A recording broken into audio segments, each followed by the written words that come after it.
Yeah, they hate when you elevate. The second of losses, I'm handing them out, yeah, I had to go delegate. It feel like I'm floating, I'm lost in the moment, I swear I could levitate. They never believed that I would really fly, I had to go demonstrate. I had to set them straight. They hate when you elevate, elevate, elevate. They hate when you elevate, elevate, elevate. Yeah, they hate when you elevate. I had to elevate. Wait, yo, way too fly. Yeah, I'm feeling myself. Ain't no chance I'm coming down, no. Got a soul view to myself, yeah. Why would I give it up? Why do they wanna come take my place? I work too hard for it, don't need a replacement. This my vocation. Now I got rollies all in rotation. Hop on a jet just to take a vacation. Remember the moments was trapped in the basement. Now the hard work is all taking me places. Water all bad like we trapped in the matrix. Bet on myself and go ball out in Vegas. Living a life like I'm rich and I'm famous. Don't see the grind that I know that it came with. Oh. I ain't make it this far for myself, yeah. I had to prove to everybody else. I had to set them straight, yeah. I had to ball, so I had to renovate. I know they hate when you elevate. The second of losses, I'm handing them out, yeah. I had to go delegate. It feel like I'm floating, I'm lost in the moment. I swear I could levitate. They never believed that I would really fly. I had to go demonstrate. I had to set them straight. They hate when you elevate, elevate, elevate. They hate when you elevate, elevate, elevate. Yeah, they hate when you elevate, elevate, elevate. I had to elevate. Ooh, yeah. Why they wanna put me down? So much drip. Yeah. Salute.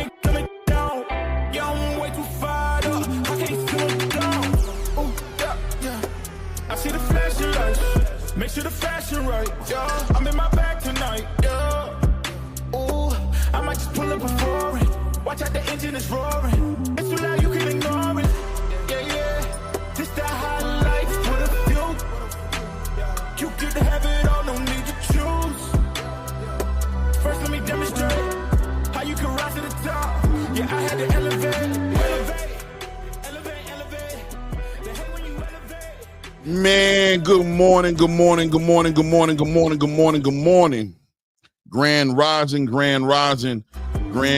rising. Salute everybody in the building. Salute to everybody in the building. Big facts. Salute. Oh, it's Thursday, y'all. Good morning, Swift 718. What's good with you, family? Salute to Here for Boxing in the building. Yeah. Salute the Swift's 718 free smoke in the building.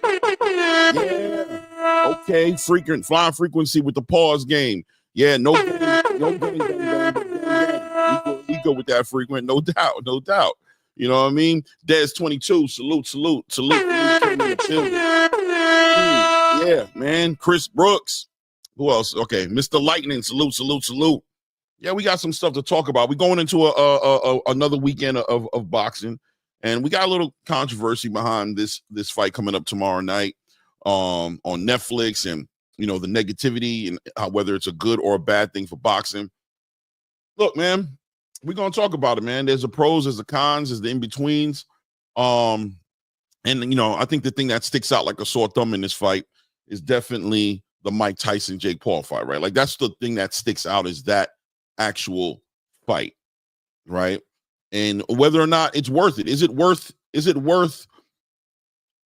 as far as boxing benefiting from this event? Is it worth putting one of our legends like Mike Tyson in a ring with a young killer 20 I don't know, 27, 20, I don't know how old Jake Paul is, putting him inside that ring? And how good is that for boxing to see one of our legends potentially take a loss or put him at risk to get hurt?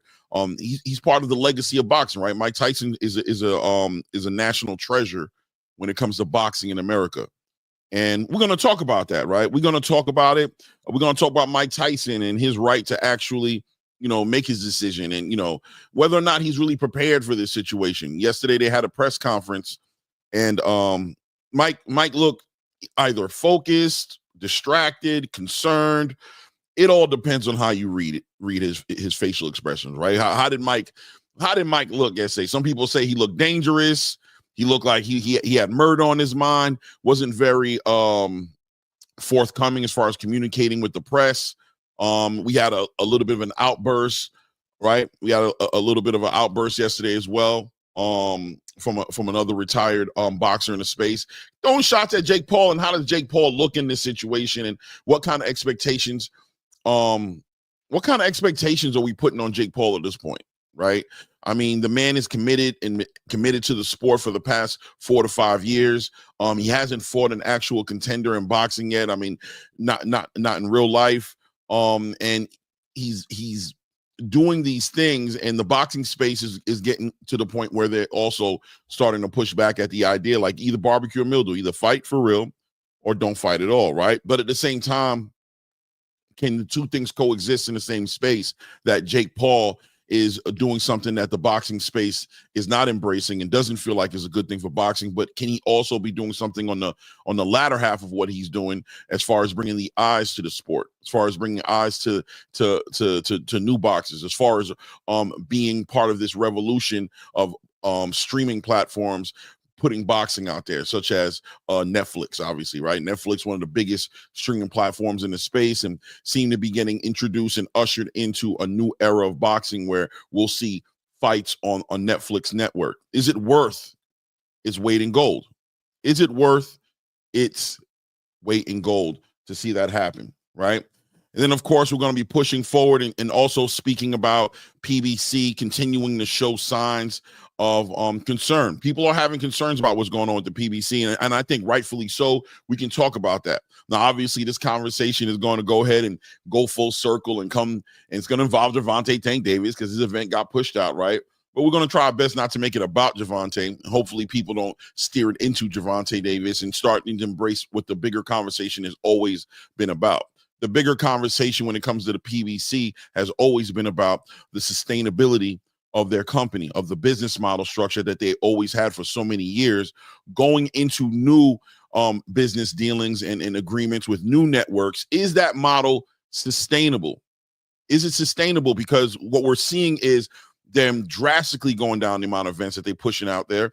And now, obviously, their face of boxing, one of the biggest boxers on their roster, having to push his event out towards the end of the first quarter of next year would raise concerns, because if he can't get his fight, on, if his fight has to get pushed out, then it's reasonable to question, what does the rest of the roster look like? How does the rest of the roster of PBC look like as far as their events being pushed out, or how are these fighters going to get showcased? A lot of these fighters on the PBC roster just haven't fought this year, right?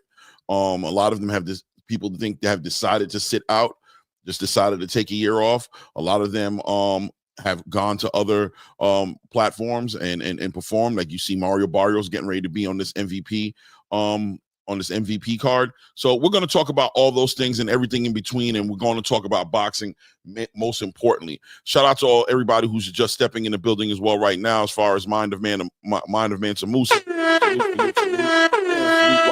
the building as well. Cameron Fields, salute Queen. Salute to the Queen. Right? Here for boxing, Jake Paul is kind of in a lose-lose versus Tyson's. If you win by knockout, everyone's going to be on his head for knocking out a 6-year-old legend. If he loses, he lost to a 6-year-old. No doubt. I agree with you. I agree with you 100%. Roscott, what's going on with the PBC? Man, Roscott, we don't know what's going on with the PBC, right? But they're back in the news. People are having concerns. This Tank Davis fight being pushed out to the end of the first quarter of March, raises concerns and questions about whether or not the PBC's model is sustainable. Are they able to pay? Did they kind of make a bed that they got to sleep in now, as far as paying these fighters? What a lot of people have been saying for years, overpaying fighters. That's what they say. And we're not trying to get in these fighters' pockets, but at the end of the day, if you are paying the fighters a certain way, are the fighters going to acclimate well, transition well into a new business model, to where maybe they're not able to make as much money as they made in the old business model? Maybe there's some honesty where the payments to these fighters inflated, sort of like fuel and gas in America, right? In America, we're paying, like, no matter what we're paying in comparison to what they're paying in the UK, we're paying way less, right? And a lot of people say that's a false sense of security, that's really on the credit system. Part of our debt, why we've gone so far into debt, is the fact that we've been afforded to do things that we really can't afford. A lot of countries, you can't mortgage a house. You either can buy one or you can't buy one. You can't finance. People don't play those games. Here you can finance and be inside of a $500,000 house, $750,000, $1 million house, maybe not necessarily on paper, really be able to afford it, right? So we're gonna talk about all those things. Ray Davis should be on his way, by the way. You know, he got the link, but you know, he works in the evening, so he's getting himself together, and he should be back in the conversation very shortly. We can start this conversation right now with what's on the screen right in front of us. Mike Tyson and Jake Paul ushering Netflix in the boxing space. How do I look at it? I was thinking about this last night, guys. I'm gonna be honest with you. I was on a little platform, you know, a panel last night. Shout out to my welcome to the hierarchy. Oh man, salute Swift 718. Salute King, a member of the hierarchy. I appreciate you, family. And also, we're gonna start having some members only videos. I'll show you guys better than I can tell you, but we got some. I got some ideas about what I want to do with that. So definitely, I appreciate you.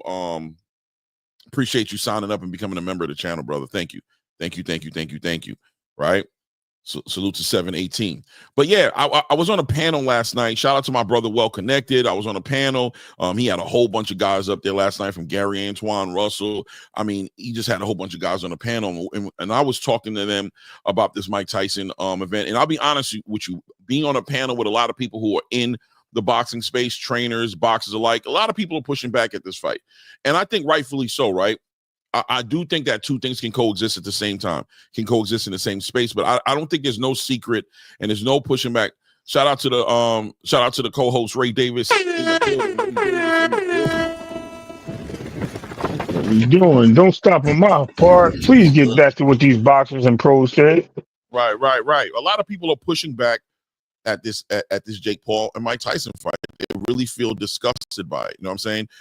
They think Jake Paul is taking advantage of a grown-ass 58-year-old Mike Tyson. You know, I understand, you know, as far as tradition being on the line, you know what I mean? One of our national treasures as far as boxers are concerned, and Mike Tyson, potentially being taken advantage of by what would look like to be a culture vulture in Jake Paul, right? And I could definitely understand where people are coming from on that. I mean, come on, bro. Like, the fight, I'm not a big fan of the fight. I'm not a fan of the fight at all. Like, I don't think the fight, I'll be honest with you, I don't think the fight should be happening, right? But at the same time, we can also respect the fact that Mike Tyson is making a decision. He's going to make a lot of money, and this is what he's decided to do. I wouldn't get in the ring of Mike Tyson. I still consider him to be a very dangerous person, just in general, as far as pound for pound danger is concerned in the room. Mike Tyson still intimidates fighters and people in the room that he gets in interviews with. It's still an intimidating, awkward situation when you see them, you know what I'm saying? When you see Mike Tyson inside of a room being interviewed, you can still see the danger on him, right? But at the end of the day, Jake Paul is still a young bull who's been committed to the sport, training for however many years. He doesn't have any good intentions, you got to say, towards Mike Tyson. And I think the boxing space is taking it personal, because it looks like Jake Paul doesn't have any good intentions for boxing if he's getting involved with a fight like that. Well, what do you think about it, Ray? I mean, I can understand why it looks bad for Jake Paul fighting someone of his caliber or his age. But are we looking at his age or his caliber? At the end of the day, it would be how he looks like he's taken advantage of. I think Jake Paul has more morals than that. I think this is just more of a promotional thing. I think the fight ended pretty understood with this. Anybody? Yeah, Ray, your sound is horrible. Your sound is coming in and out. So hold on a second. Out what you're saying. Maybe. All right, yeah. I'm gonna come back to that. All right, hold on. All right, no doubt. I'm just gonna build from there. Yeah, you know, and that's what it looks like. But it could be that, right? And I agree with Ray as well. Maybe we don't know. Jake Paul may turn this into a real life exhibition fight. Maybe he doesn't go for the kill. Maybe he doesn't go to hurt Mike Tyson. And I think that's also a profound part of the situation as well, right? Like, what is Jake Paul's? Is Jake Paul, depending on how this fight goes, like if he knocks Mike Tyson out, right? If he knocks Iron Mike Tyson out tomorrow night, does that show a disregard for the sport? Does that show a disregard for the tradition and for what boxing is? Is Jake Paul actually going to knock out Iron Mike Tyson and try to use that as something to catapult his own career and his own value as far as the threat that he supposedly, you know what I'm saying, is to the rest of the boxing space. I think we all know that him knocking out Mike Tyson doesn't help charge that up, right? We don't look at him knocking out Mike Tyson and be like, oh man, Jake Paul's really the real deal, man. He knocked out, I didn't think he was the real deal. Now I think he's the real deal for knocking out Mike Tyson, right? So he can't possibly think that, right, Ray?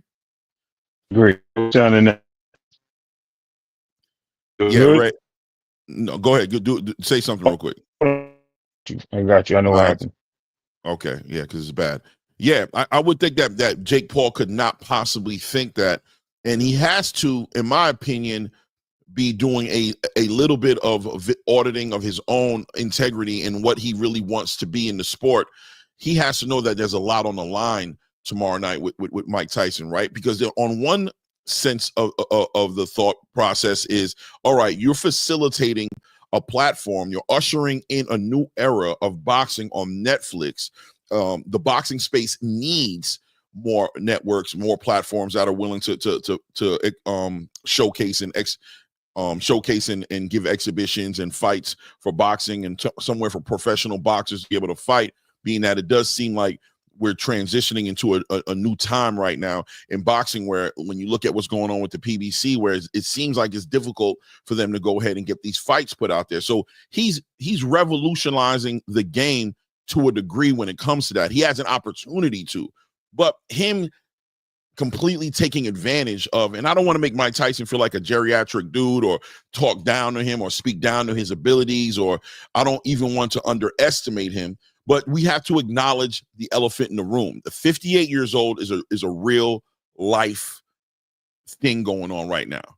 Age is what they say, age, you know what I'm saying? Father time is undefeated. As powerful and as superhuman as Mike Tyson has looked at times, Father Time just doesn't really care about that. Just like Mother Nature, right? You can build up the biggest building. I don't care what structure you're building up. The right hurricane, the right natural disaster is going to tear all that down as if it was made out of paper mache, because some things are just beyond, your delusions or beyond your ability to actually process, right?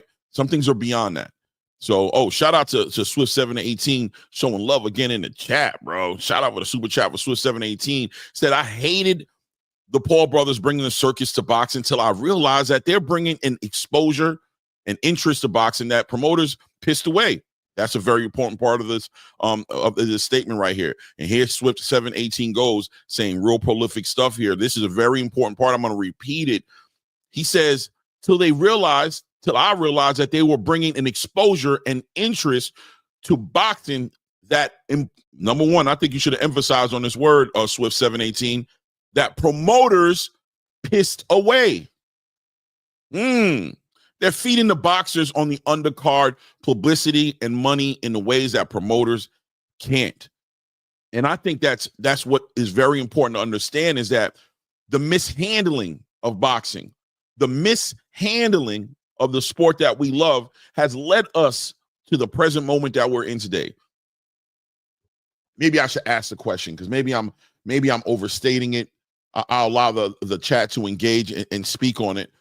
Maybe I'll put a maybe in front of it. Maybe the handling of the sport we love by the promoters has led us to the point we are today, to where boxing is in such a desperate position right now that they need a Jake Paul to come in and bring the light to the fight game, so that we can resuscitate, revitalize this game, put more faith back into the game, put more eyes back on the game.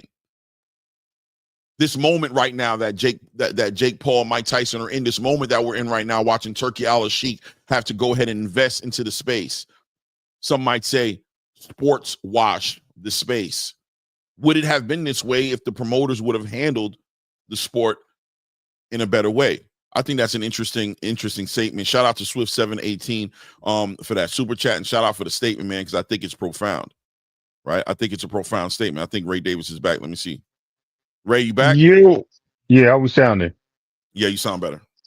All right, I found the problem. I figured out the problem. Check it. I Mm, love that statement. You know why I love that statement? Because mm, I mentioned this way back in February, Clay. I was talking about this back in February when he did his fight, and I said, you know what? Maybe it's not a bad thing. Maybe, and I already figured this out. Maybe what he's doing is bringing a casual eye to, I mean, the eye to the casual fan base. You know what I mean? He's actually inputting more exposure to boxing, and people haven't been so attractive to boxing until he started doing these things, until Floyd started doing the celebrity boxing, until KSI started doing the celebrity boxing. That's when people started gaining more interest. That's when you started hearing people talk about other fights in the boxing industry, and professional boxing, period.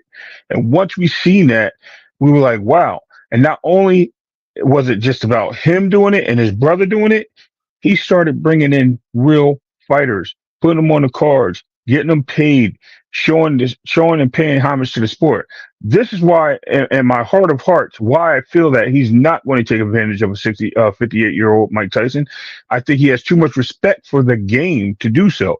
Now, if he goes in there and he slugs out with Mike Tyson and Mike Tyson breaks him off something, everybody gonna be happy.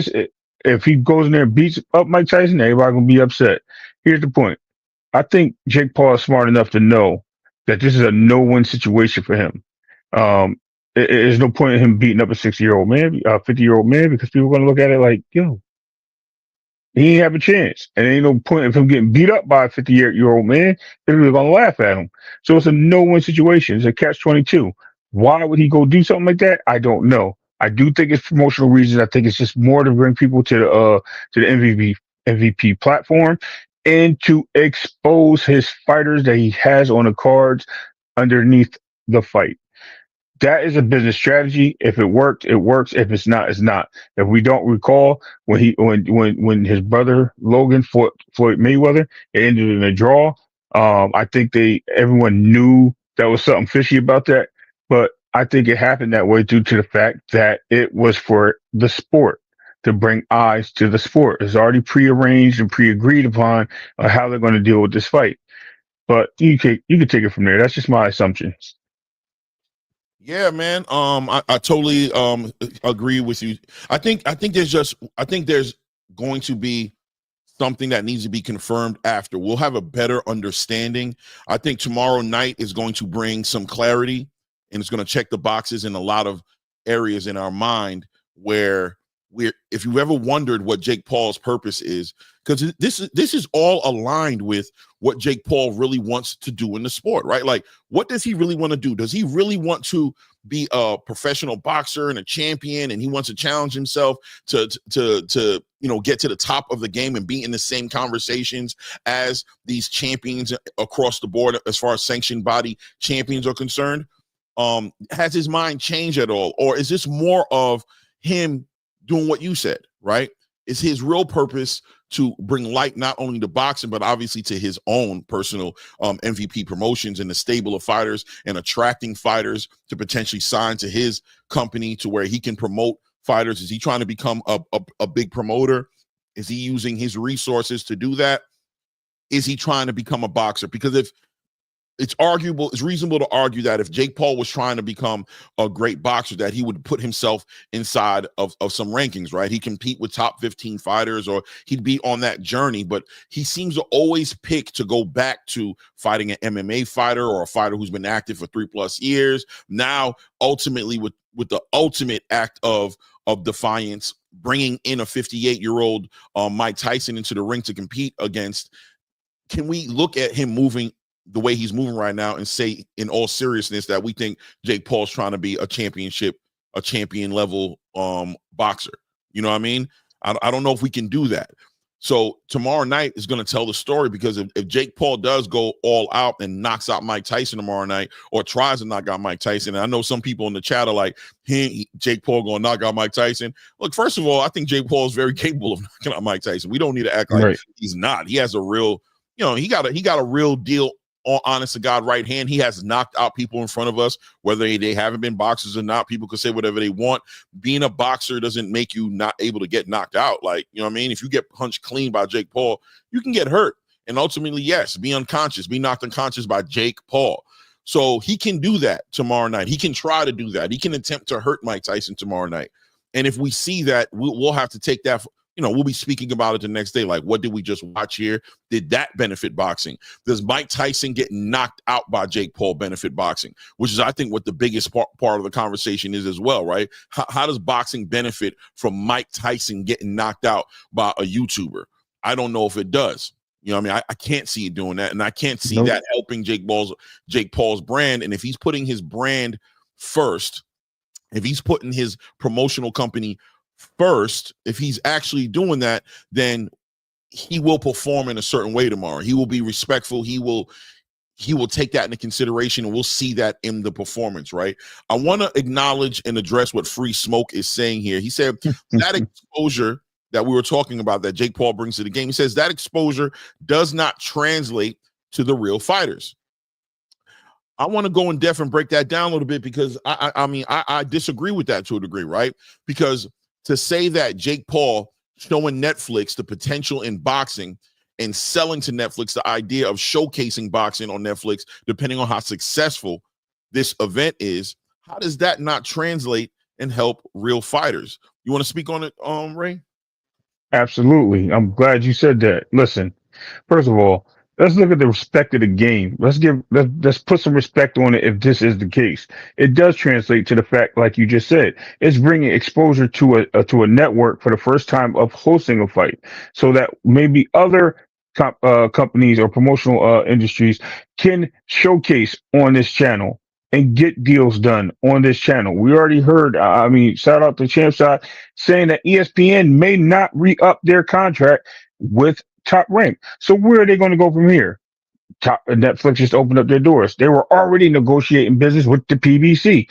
So this is just a platform waiting to unleash something new. They're waiting to get into the industry. Why? Because it's international. And being that it's international, the sports that Netflix already shows is international. So all they're doing is bringing new eyes to the sport of people that sit at home and maybe pop in a movie and say, oh, Mike Tyson is fighting tonight. Oh, why? Because it's a name. It's a name to catch eyes of people that are no longer boxing fans because their age and they just don't watch it. They only knew Mike Tyson. It's another age of everybody that may know Mike Tyson and say, hey, look at this guy that we watched when we were kids.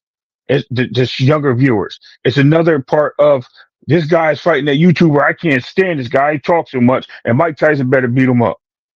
So this brings a lot of eyes to that. And not only that, you're starting to see the Mario Barrios, who hasn't fought on PBC in almost a year. All right. He's been out the whole year since that one fight. We haven't seen other fighters out there. Shushu's getting another chance to shine on this fight because there's no room on the Top Rank card for him this year, for the rest of the year. So he's getting a shine. Respect that. Amanda Serrano is getting her chance to rematch for Undisputed with Katie Taylor, which was a great fight in itself. So we're getting great things coming from this. Eyes put on that because people are going to say, wow, you know what? I didn't know women's boxing was that great. Oh, wow. I didn't know who this Barrios kid was. Or, hey, oh, look at Shushu. This guy's from New York. He's from the same place as Mike Tyson. Oh, I need to keep an eye on him. We don't know what people are thinking. We're only assuming that this is going to be bad because we just think it's a mockery of the sport. In that case, it may be, but in my eyes, it's not, because it brings eyes and light to something that people are saying that is getting pushed under a rock, and the light is shining away. So let that light shine on boxing today. If it's for Jake Paul or anyone else that's doing it, because if it's only Tank Davis, guess what? Because I know that's where they're going with it, Clay. And I didn't want to say it. I'm sorry I brought it up. But if that's the only thing it is, guess what? Then y'all got another thing coming. Because when that chapter closes, I hope y'all have a backup plan. That's all I got to say. I hope y'all got a backup plan. Because this right now seems like it's working. Yeah, man. The box. I know that this is going to linger in the boxing space for a while, bro. Like I know that people are going to push back at it, and even me, when I first heard of this fight getting put together, I'm talking about, damn near a year ago when I heard about the fight was in the workings. I was just like, what the hell is Jake doing right now? You know what I mean? And it took some time to sit back and think about it and try to have some real perspective on it to say, well, all right, man, this kid said that he wants to, you know, be a champion. He wants to hold a belt in one of these divisions, you know, whether it's a WBC, WBA, IBO, IBF, you know what I'm saying? Whatever it is, WBO, whatever sanctioning body will allow him to be ranked in it and he can compete in and get into a situation where he's challenging for a title. And let's be honest, Jake Paul is like, you know, at his best, a light heavyweight, right? At his best could be at like 175 pounds, but I think ideally he's probably like a 200-pound fighter. That's like what, cruiserweight? You know what I mean? So, you know, can we see Jake Paul in the ring with a Zurdo Ramirez or you know what I mean, a Christian Billion Smith that's fighting this weekend, or obviously a Jai Opatai, because that's the guys he'd have to compete against, you know what I'm saying, if he got into boxing. And for me, it was just like, all right, how's he going to prepare himself to get in that situation? But then I had to revisit it and be like, you know, maybe that's not what he's looking to do. Maybe he's more so, what is he really looking to do? And when you look at the fact that he's put on these platforms on the zone, that he has those events that he puts on where he's showcasing a lot of prospects and a lot of up and coming fighters that he's trying to help blow up in the game. Chideja Green, you know what I'm saying? Also getting shot on this card. Then I said, okay, maybe there's a bigger picture here. And the bigger picture has to be bigger than his career. It's not about his career. He's using his likeness, right? He's himself getting in the ring and using his likeness and his fan base and the people who are watching him and following him and trying to possibly transition those people from whatever they were watching him do on YouTube to actually getting into seeing competitive boxing matches. Now some people are going to say, like, look, it just doesn't translate, right? The WWF style of fan, the WWE kind of fan that watches fake fighting, right, and gets entertainment from that, will never be interested in actual real boxing. I don't know if I agree with that. I don't know, because however you want to look at it, they like to see the competition. You know, the fans of the WWE, especially the younger casual fan, sometimes lie to themselves and say that it's real, right? Just to be able to enjoy it. Those fans seem to have translated well into the UFC.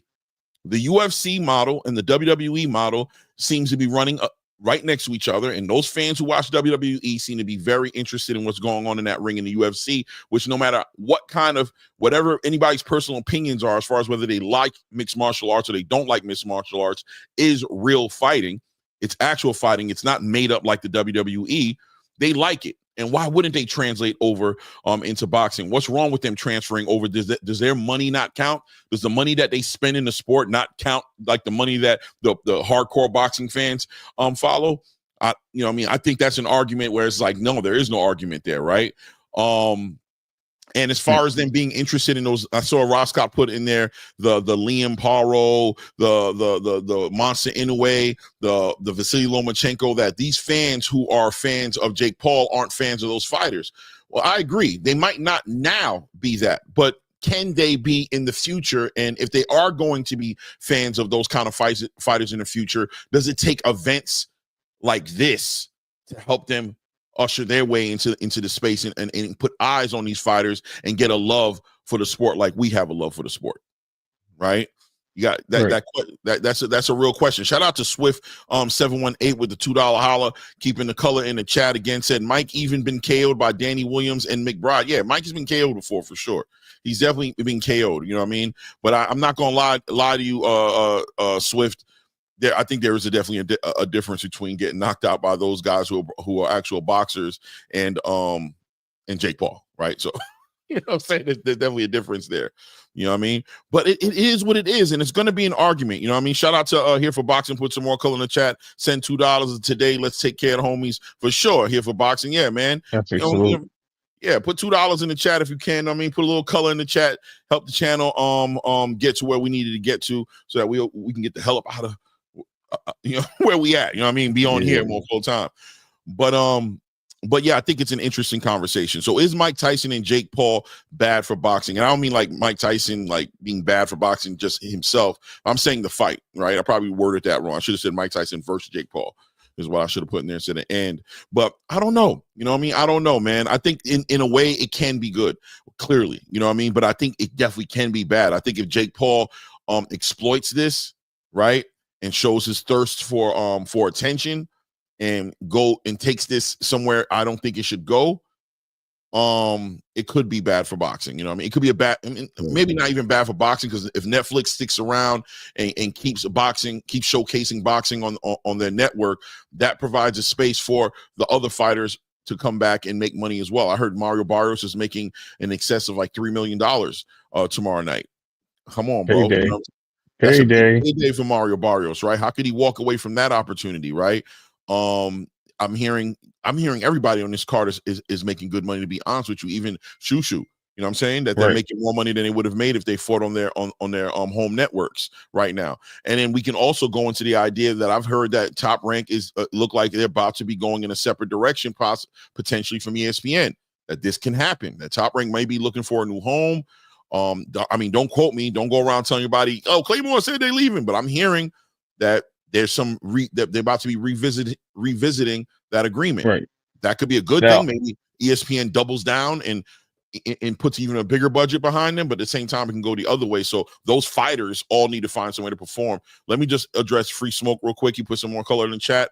Them ninjas ain't on Netflix special. They on the YouTube, I said YouTube, on the YouTube prelims. YouTube. Like I said, no exposure. I mean, it is exposure.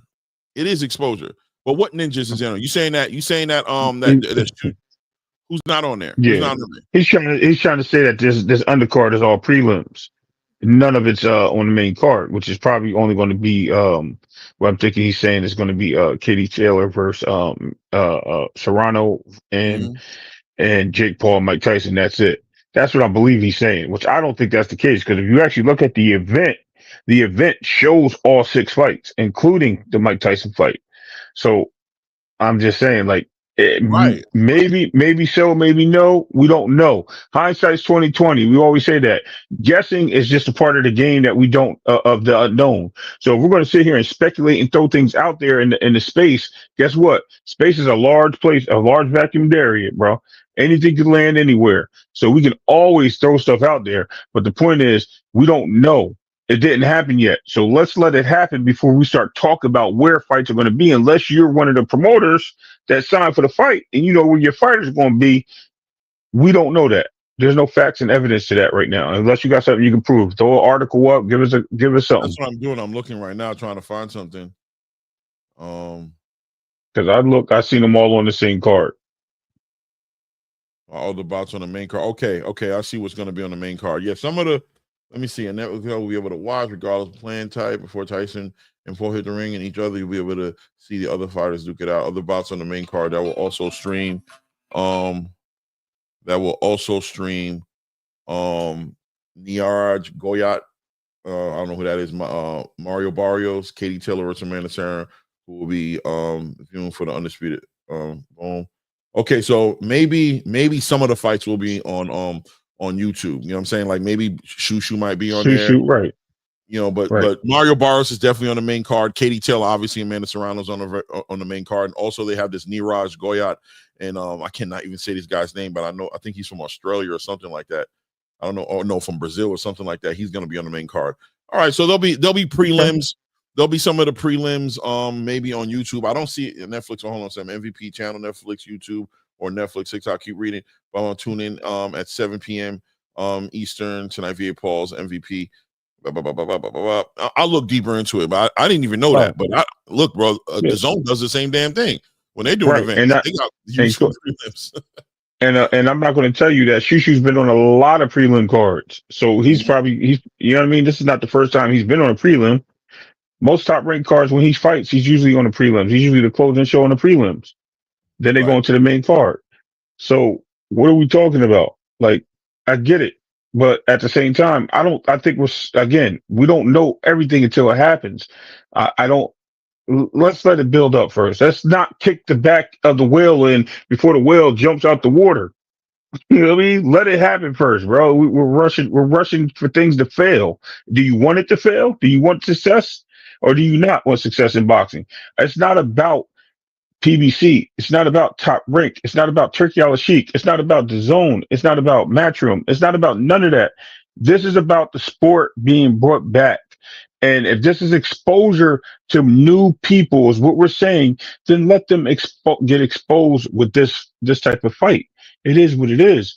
If we're not gonna, if we as boxing fans don't like it, that's our opinion. That's something we don't have to choose to watch. But at the same time, it is boxing. You know what I mean? It is what it is. And I think we're doing too much trying to combat the situation instead of accept it.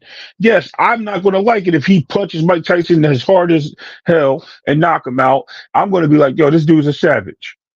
I promise you that. I don't like it. But you know what? At the same time, I'm also going to be respectful if he doesn't do that and they go to 12 rounds or 8 rounds. What is it? 6 rounds? If they go to 4 rounds and it closes out the show and we're like, you know what? That was a good show. Let's get to the real fighting. And they get to Amanda Serrano, who's probably going to be the main card. She usually is. And then we watch the cards underneath that are with the Mario Barrios, which it might be a good fight. Those are going to be important to us. That's what we really came to see. If you're a boxing fan, yes, this is just it's no different than the Eminem and Busta Rhymes rapping at the concerts every odd season, man. Things happen outside of the norm. Understand that. And when it brings more attention to the sport, it's a good thing. It's called publicity. Oh, I didn't mean to give you a definition. My bad. No, man. Look, man. At the end of the day, man, and everything you said, you're preaching, man. Right now, you're preaching right now. That's a fact, man. Everything happens in steps. You know what I mean? So yeah, this is the first Netflix event. You know what I'm saying? That when Netflix is opening to showcase boxing. Keep in mind there were rumors circulating in the space. Wait, we got to clip that little statement from him. We can't put the names and stuff like that on the chat. That can get us flagged. Free Smoke just wrote where he said he's going to watch. We can't put that out there. Now, much respect to you, Free Smoke, but we can't put stuff like that on there. On what? What are you talking about right now? In the chat where he said he's going to watch it on the network. We can't even say the name. You can't say stuff like that on YouTube. Bro, I didn't say nothing. Flag it. No, he said it in the chat though. It's in the chat. We got to get rid of that chat. I mean, just delete your comment. Free Smoke. Remove. Yeah, thank you. You want us to delete it, or you going to? I mean, you delete it. I don't know. I'm going to keep on cooking though. I don't care about what he said in the chat. So like I was saying, there are steps. You know what I'm saying, to all these things happening. You know what I mean? And last year, circulating in the space was that, and even right now, I've heard rumors of PBC trying to also potentially entertain network deals with Netflix, right? So they were able to do this, right? They're able to do this, something that other platforms haven't been able to do, and it's based off of the attention that Mike Tyson and Jake Paul are bringing to the channel. They're betting on that being a big influence on their decision on as to how they're going to potentially move in the future with boxing. So we have to have perspective on everything. Everybody not being on everybody not being on Netflix tomorrow night isn't the end all be all or telling factor as far as how worthwhile this fight coming together or this event coming together around this fight is for boxing. Right? That's not going to be something that can measure. That's going to be, Shushu not being able to get on the main card doesn't mean, this is BS. See, they're not even putting Shushu up there. That's not a legitimate argument for it. You know what I'm saying? So I don't know. It's going to stir it up. It's going to stir it up. And that's good for boxing in many ways. All publicity is good publicity in that sense. When you think about the fact that all eyes are probably going to be on this event on Friday night, they're probably going to get well over 10 million viewers, you know what I'm saying, who are watching this event.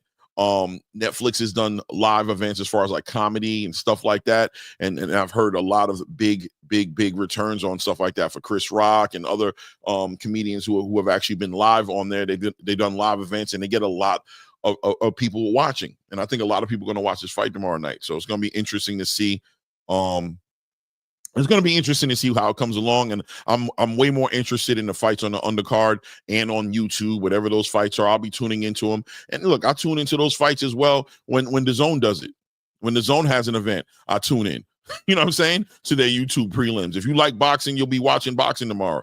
There'll be boxing available to watch tomorrow and good fights. There'll be titles on the line. There'll be undisputed on the line. There'll be a lot of up and coming prospects on the card. If you like boxing, you'll find your way to Netflix to catch those fights tomorrow. Maybe you won't watch Mike Tyson versus Jake Paul, but if you would boycott an undisputed epic fight of the year candidate sequel to Katie Taylor and Amanda Serrano in protest to Mike Tyson and Jake Paul fighting, then how much do you really love boxing? You know what I mean, Ray? Right, 100%. Exactly. That's what I've been saying the whole time, Clay. Yeah, man. No doubt, man. Let's see here what it says here. Ross Clott says, oh goodness, Ray Davis, Claymore Ray in the chat comments doesn't get flagged unless you guys flag it or some hater in the chat flags it. Comments or say, yeah, exactly. I'm about to say I've seen so many. I was going to say that, but I was in the middle of my thought, and so I didn't want to like spend too much time on it. But Ray, I've seen in huge panels people say the most controversial stuff inside the chat. Controversial, right. You know what I mean? You can't monitor what's going on in the chat. Now, if we highlight it and put it up on the screen or you know what I mean, or give it the attention that we just give right now, that could be bad. But we can't sit there and police people in the chat to the point where we're, hey, no, not that. Hey, you know what I mean? Yeah. No, I got it. I apologize. Well, I ain't apologize, but I apologize to him for saying, for me correcting that. But it's just I don't know all the rules. I just heard people say alleged and stuff like that when stuff like that gets out there, when things like that get out there. So I'm just being very careful, man. That's all. Yeah, no doubt. Yeah, and Jackie says, yeah, I can understand people don't want to watch the main fight, but the undercards are great. Yeah, man. And with Jake Paul, as far as giving Jake Paul the tools and the resources he needs to showcase more talent, that's a great thing if that's what he's trying to do, right? So in sense of the fight itself being bad for boxing, the fight itself, the singular fight itself, I don't think it's great for boxing as far as competitive boxing is concerned, but the fight itself, if it's that fight that's ushering in this platform called Netflix into getting into the boxing business and continuing to showcase fights and giving Jake Paul an actual platform outside of the zone to put more fighters on. Well, this provides an outlet for fighters who have no home, who don't know what they're going to be doing next year. And this is going to go and segue into this next point in this conversation, because we do definitely have a promotional company or network company or platform, whatever we want to call it. We could discuss that as well as far as the PBC is concerned, that's been showing signs of they're aggressively digressing, right? They put on 4 events this year, or 5 events. People argue about those 5 events and say that only 3 of those events were actual events that the PBC financed. They're crediting the Canelo Alvarez event as being promoted and financed by outside investors, and they're saying the same thing obviously for the Tim Tszyu event that happened against Bakram, as far as what the role No Limit played in putting that fight together and financing it. And they're saying, like, in all reality, the PBC has not been putting out enough events, right? And what does that mean? They recently ended the year off by pushing out the biggest fighter they have on their card outside of Canelo Alvarez, which I personally don't even consider him a PBC fighter. I really just don't. I know people are going to push back at it, but I don't. I think he's a wherever the money is fighter. He has nothing holding him from fighting anywhere else. The only person who I hold there is Tank Davis, who I know is a TGB PBC fighter. They pushed his event out not even till January. They put David Morrell and David Benavidez for February 1st. They got that mapped out, and they went ahead and pushed him out to a date that hasn't even been solidified of March 1st, which everybody was saying was going to be in Houston, Texas. But that date is occupied already by the Houston Rockets playing in the arena that day. So we know right now, if they are aiming for March 1st, that fight is not happening in Houston, right? Now, immediately people are going to be like, yeah, that fight should be in the DMV. I thought it should have been in DMV in the first place, but it wasn't. That's not where they were going to get it done. That's not what their first choice was, right? So it's going to be interesting to see how that plays out. But you hear about Top Rank as well, potentially revisiting their understanding and their agreement with ESPN.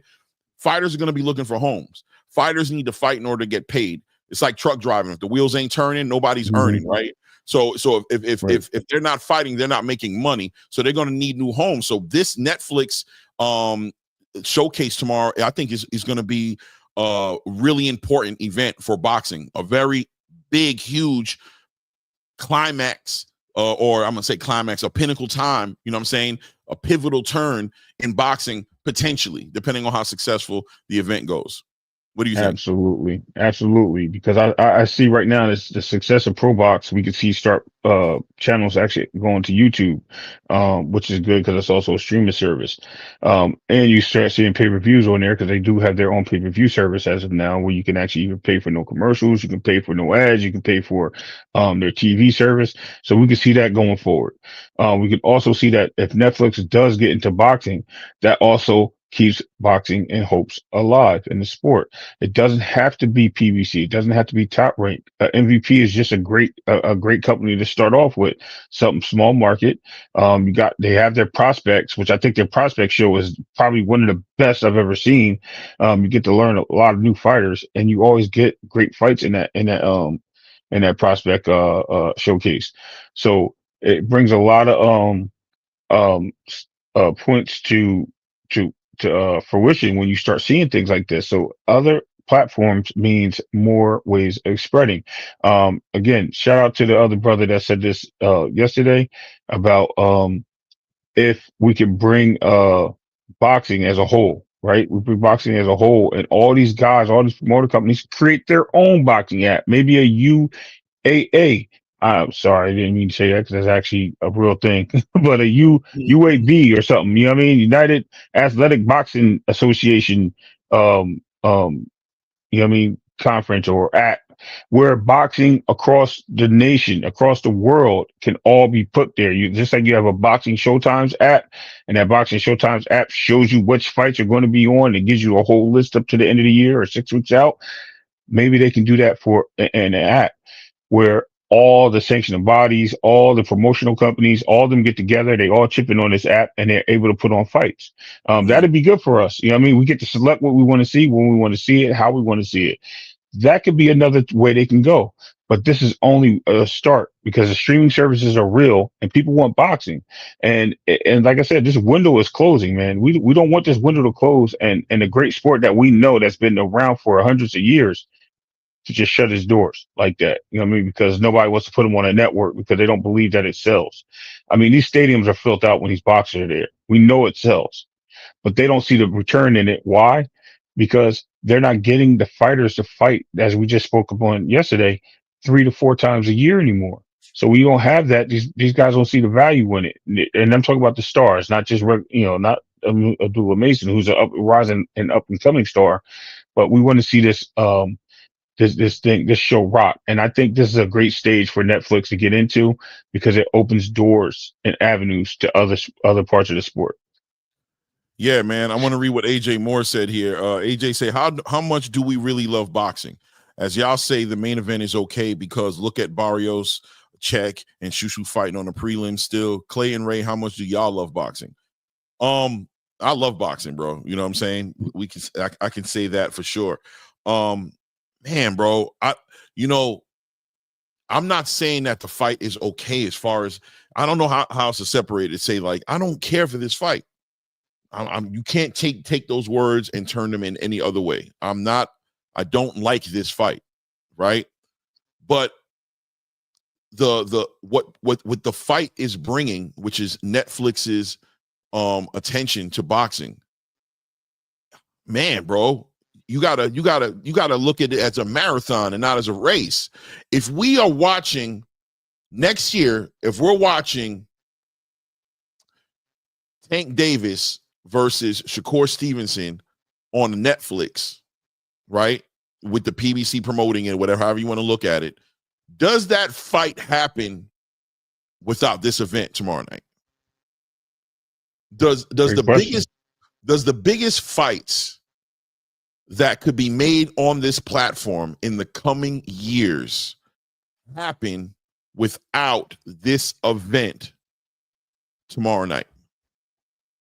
And if you were to sit Mike Tyson down right now and ask him, why in the world did you get involved with a fight like this? And he would have sit down and tell you, because I knew what was coming behind it. I knew that what me and Netflix agreed upon and what we spoke about meant that this was going to open a whole nother chapter of fights and platforms for the biggest fights to be made. In hindsight, 2-3 years down the line, continually watching huge fights on Netflix, in hindsight, do we put more perspective on this event tomorrow night? Right. I just want to address Hunter Young, man. How do you think this is being biased when we're talking about the sport of boxing? Of course, I'm going to be biased towards the sports of boxing. And do I love boxing, to answer your question? Absolutely. I wouldn't be up here doing this right now and talking to you guys out there in this world of YouTube for boxing states if I didn't care about boxing and love it.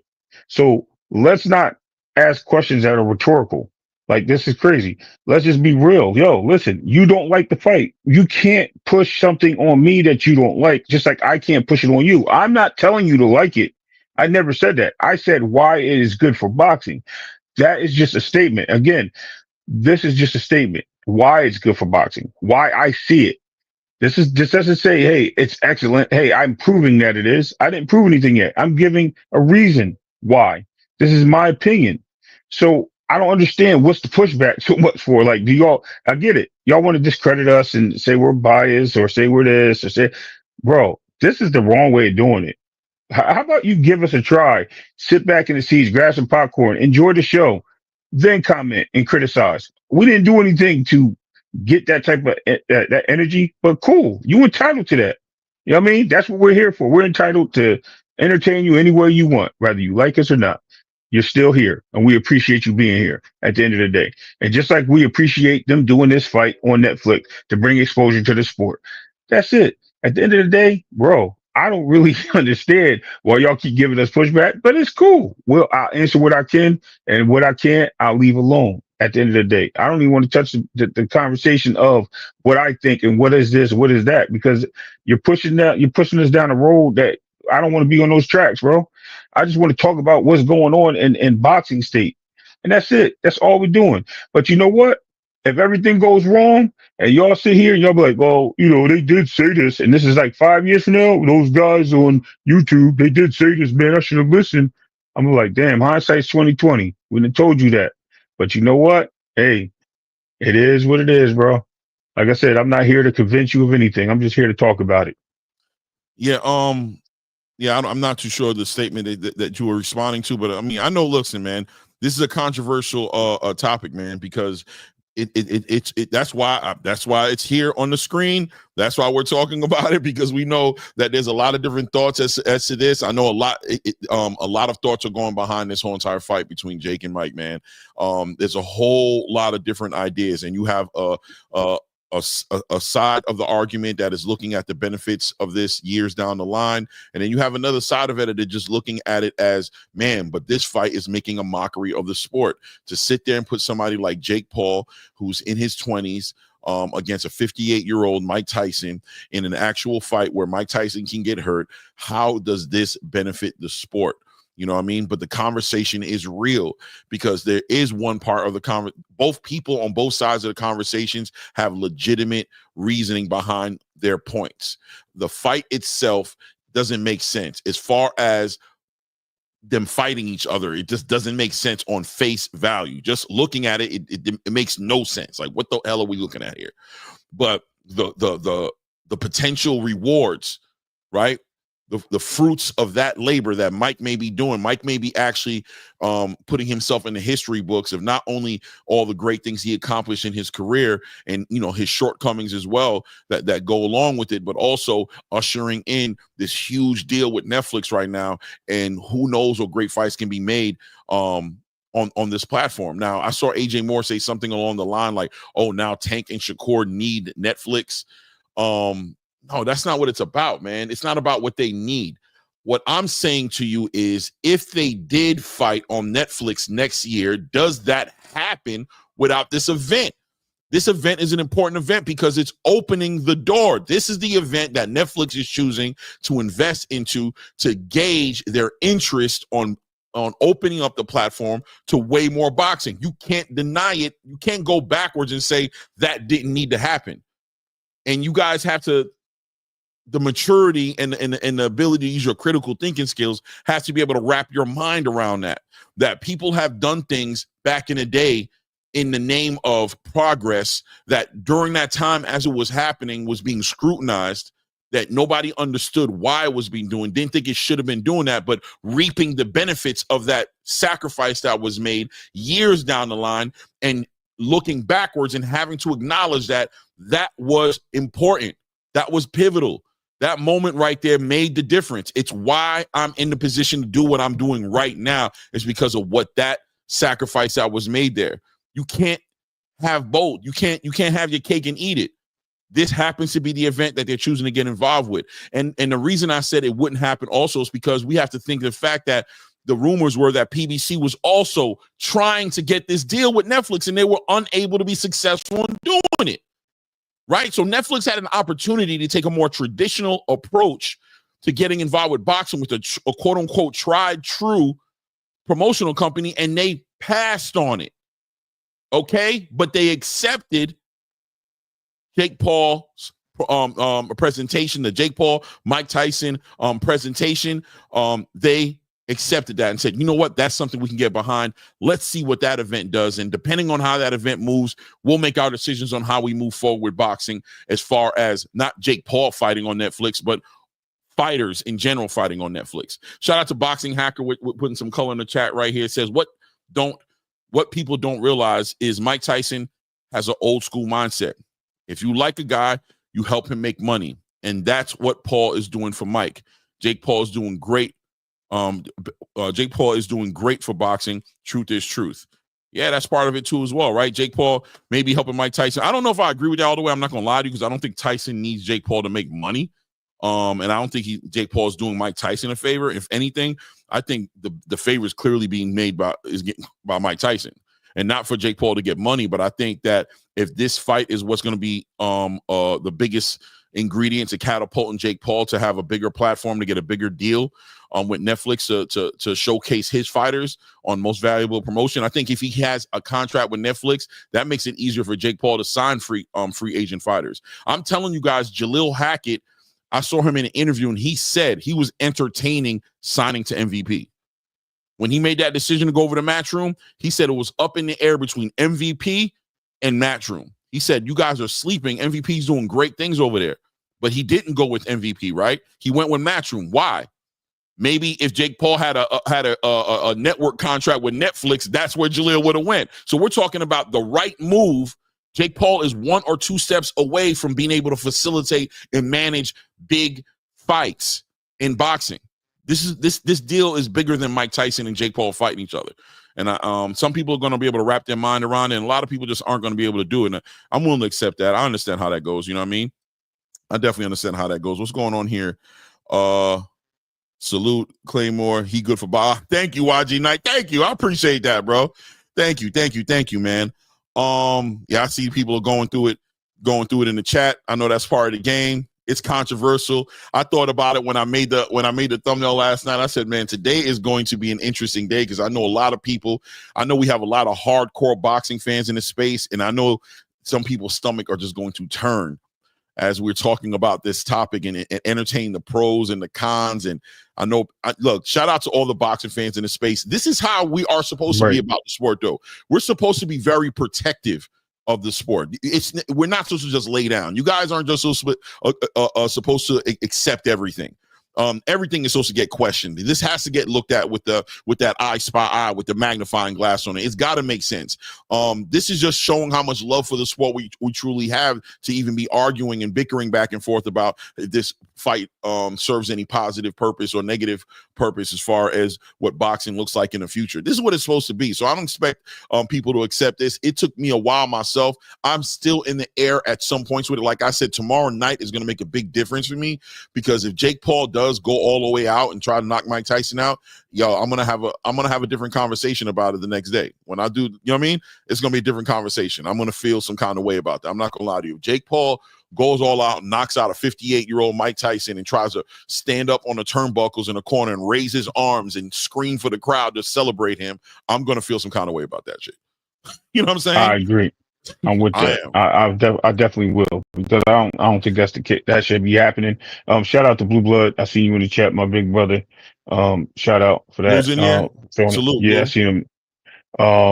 Yeah, no, I totally agree with that. And like I said, listen, the cup of tea is not for everybody, and I get the protectors of the sport.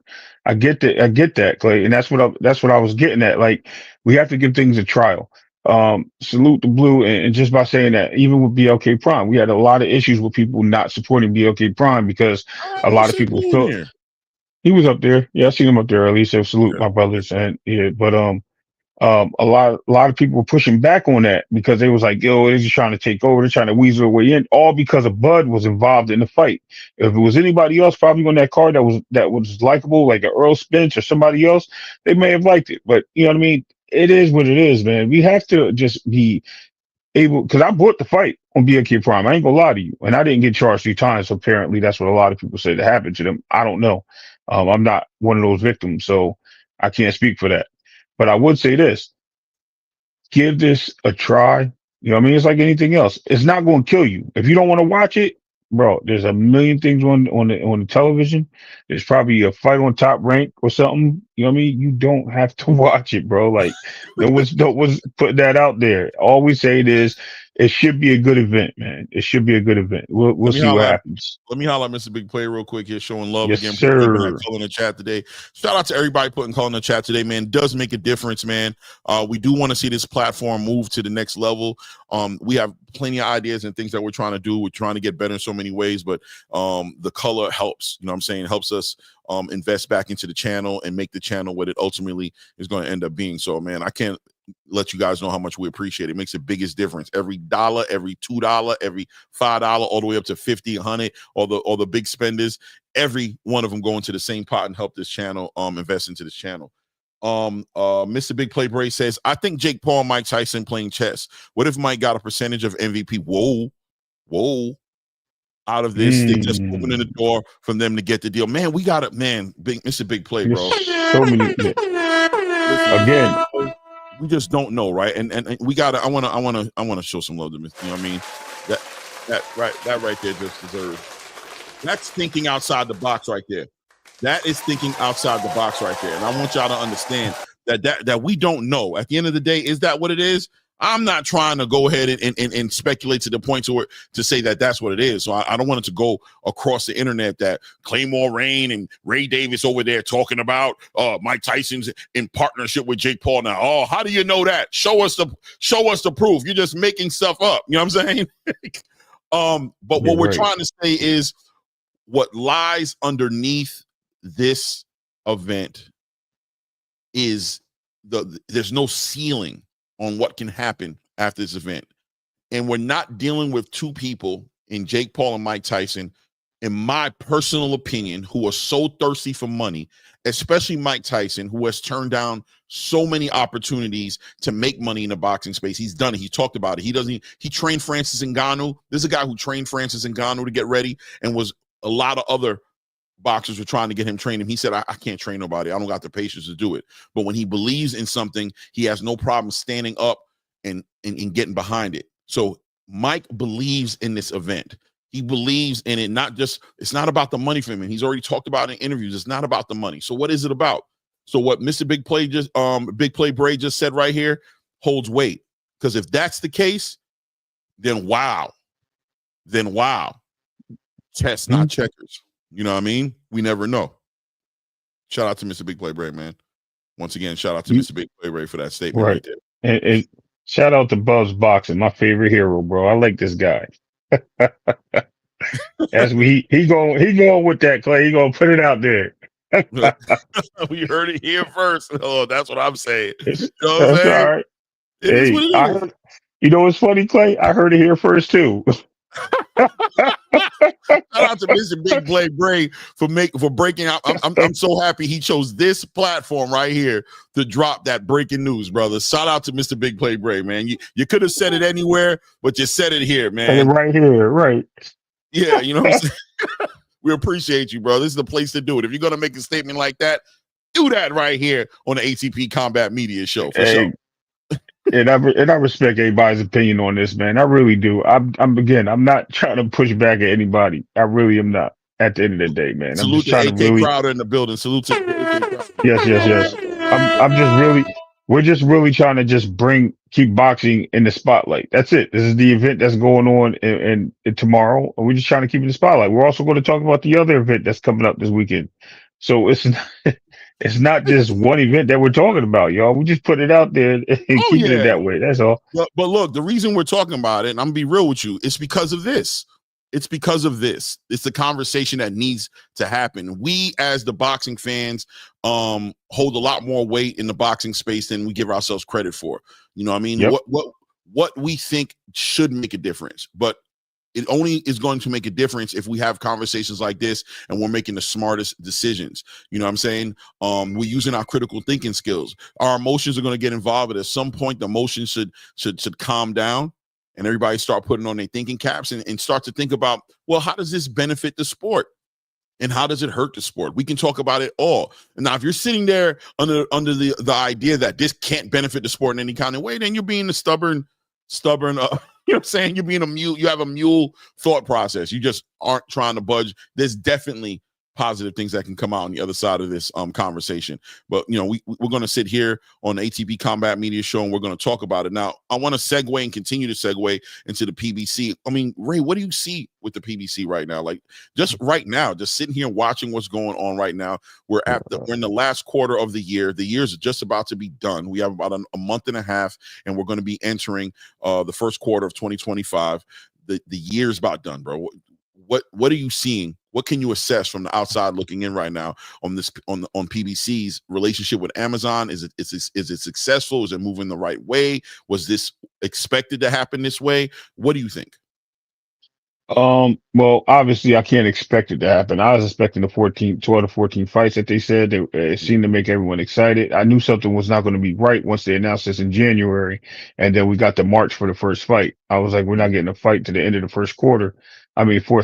You know what I mean? In what's the name, business years, obviously, but the first quarter of the year, we're getting our first fight. You know what I mean? I was like, this is kind of crazy. Like, we should have been somewhere, right? So, I think it's taking your shoes off slow type mentality.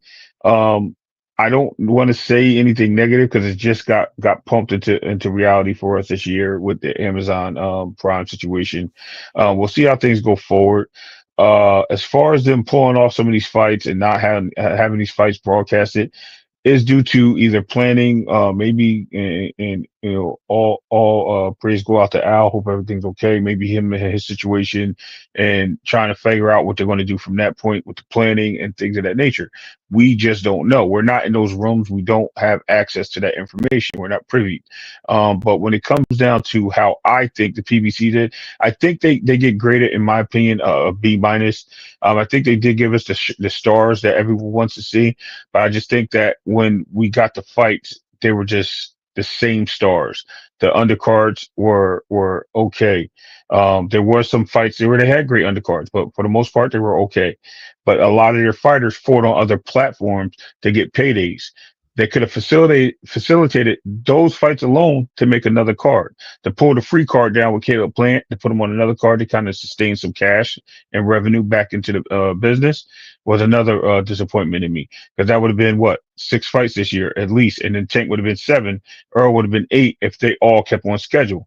But all these things got pushed off, pushed back, and nullified with nothing to be explained away, which they don't owe us anything, but nothing to be explained away as a fan of boxing. It makes me wonder. So I feel both disappointed and you know what I mean, open-minded to what's coming. I'm not going to really kick their backs in because, like I said, this is their first year. They're working at the kinks or whatever. We'll see how it goes. I would like to see it going forward. Shout out to Jackie Hernandez for the half a hundo in the great words of Blue. Salute the Blue Blood. You know what I mean? But Appreciate thank the you, love. Jackie. Appreciate it again so much. But yeah, man, at the end of the day, that's what it is, Clay. I mean, I don't know. I don't, like I said, I'm disappointed personally, but I understand that it's business. You got to kickstart it somewhere, and let's see what happens in the next year as it rolls out. Yeah, man. I agree with you, man. Definitely not about kicking the PBC's back in, but I am I speak about this, and I've been speaking about it periodically. You know, at the end of last year I spoke about it because I was just really in the dark about the way the structure was for that deal, and I just didn't really know. I was really concerned about their ability to facilitate the schedule that they were putting out there, and I really believe that Amazon was going to play a big deal into getting that done. So it was just like Amazon didn't, they put out the agreement was out there that they were going to be working with them, but it was just like, well, I'm after hearing the rumors that Amazon wasn't providing, any budget for like paying fighters, or that, the budget was very limited, to say the least. If there was some sort of a budget, that it seemed like it was limited.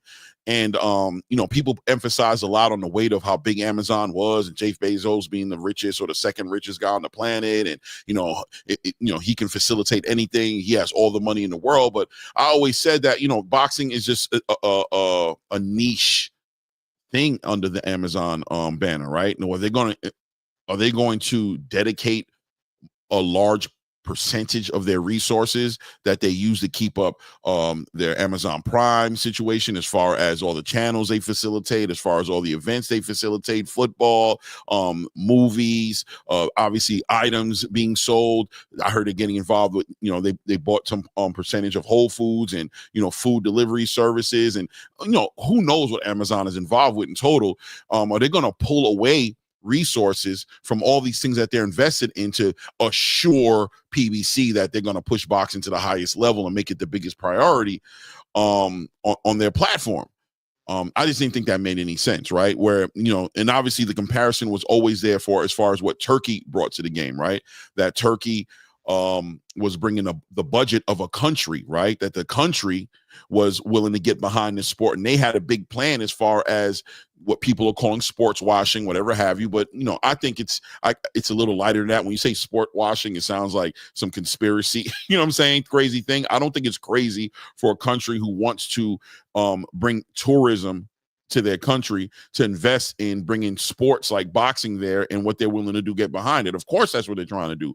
And they're only trying to do that because there's an opening. They see the opening. They see boxing has suffered for years as far as the best fighting the best. They see that these budgets are getting tight, that networks are getting out of these deals with these boxing companies, and that fighters are suffering for it. And they see a spot for them to slide their interest in, right? To go ahead and pay boxers and bring them over here. That's the only reason they're around. They see blood in the water, right?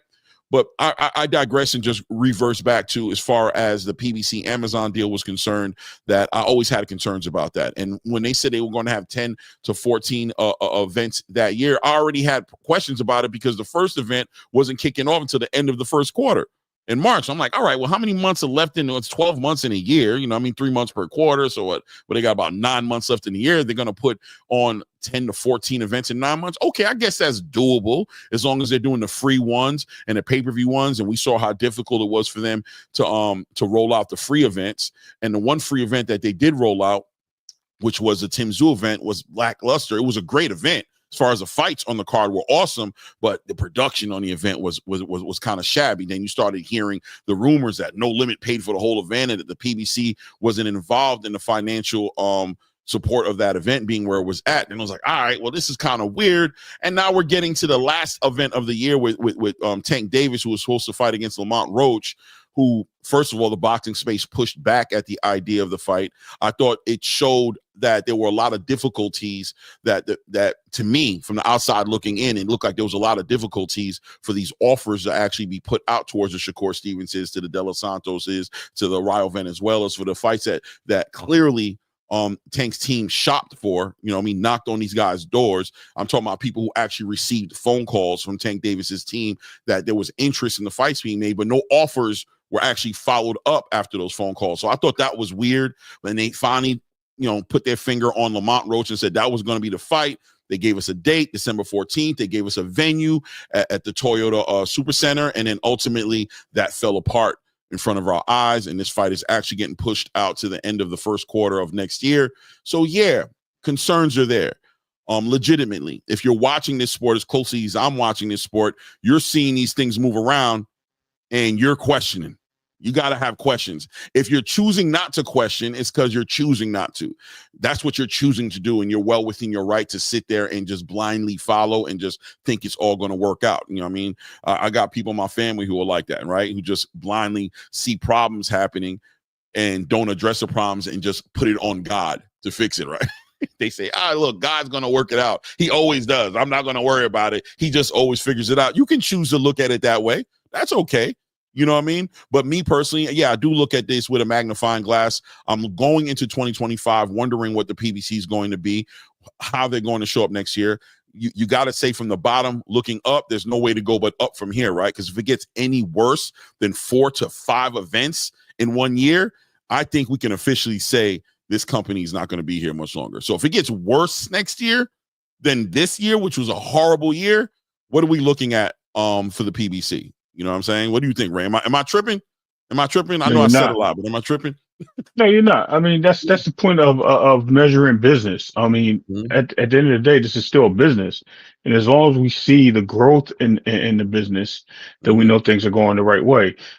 We don't know for a fact that Showtime got out of it because of the PBC. We don't know that Fox Sports got out of it because of the PBC. We can speculate that all we want. We just know that certain these guys got out of boxing in general. Doesn't necessarily mean it was the PBC. But we also have to understand that they are the boxing channels that were on those networks. So we have to pay tribute to that. And now with Netflix taking a chance, Netflix took a chance with something in mind, something to change, something to grow, and something to put on for the fans. And I think in general, what they're doing is they're actually throwing this out there, and they want to do success. Maybe they did do this. Then they see a budget. Now they see what they can put into the sport. So it may change. It may get better by them knowing what the budget is, by them not using all the resources in 1 year for their first go round, and maybe putting more on next year, and how to budget it, and how to move it the right way, and how to grab great events, how to put these fighters in the right positions, right cities at what time. I mean, just for instance, let's just throw that Tank and Roach thing in Houston. Why wasn't it in DMV? You did ask that question, Clay. Maybe because they wanted Shakur to come to the gate. They wanted him to come to that show, and they wanted him to sit there. Maybe it was like a nice little slip under the rug there because Shakur lives in Houston. It could have been. We don't know these things. But you know what? All these things can be speculated and pushed a certain way, because that's what business does. They think outside the box. They think to get things in motion. And once they find that trail, they follow it. And then they just keep going until the light at the end of the tunnel is bright enough so they can see. So hopefully it's light enough for us to see at the end of the tunnel, because right now we're a little bit, a shine of light. But we want to get there where we can see the whole thing and see the gains in with the PBC and Amazon, as opposed to be talking about it and wondering what's next. At the end of the day, I don't want anybody to go away. I think PBC did for boxing the last 20 something years is great. I think with Showtime, unfortunately, a lot of the boxers moved on to other entities, including the PBC, some signed to. I think what they did for the last 30 years were great. You know what I mean? I just want to see it keep going, man. I just want to see it continuing, and I hope it grows and is successful at the end of the day. Yeah. Shout out to Bruce Gass. Yeah, shout out to Bruce Gass in the building. Mr. Ishmael putting color in the chat, man. I appreciate the support. Thank you guys today for supporting this conversation, man. It means a lot. Mr. Ishmael says, great boxing topics that aren't surface level, respectful and intelligent discussion. Salute Clay, Ray, and the chat. Man, thank you, man. I appreciate that, man. And we're really trying to provide that deeper level conversation and some perspective, you know what I mean? And I appreciate everybody who's been cussing us out in the chat. No, seriously, it's been very respectful, and I love the pushback, man. Encourage you guys to always feel free to push back on anything that we're saying on this channel, of anything that we're speaking on. Please push back. You know what I mean? The engagement is super necessary and super appreciated. And we embrace it, man. So, feel free to share what's on your mind, man. That's a fact.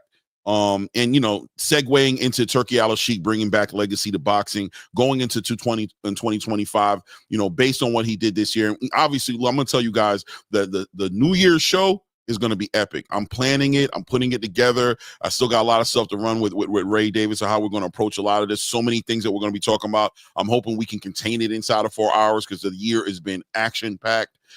In boxing, what's been going on in boxing this year has just been crazy.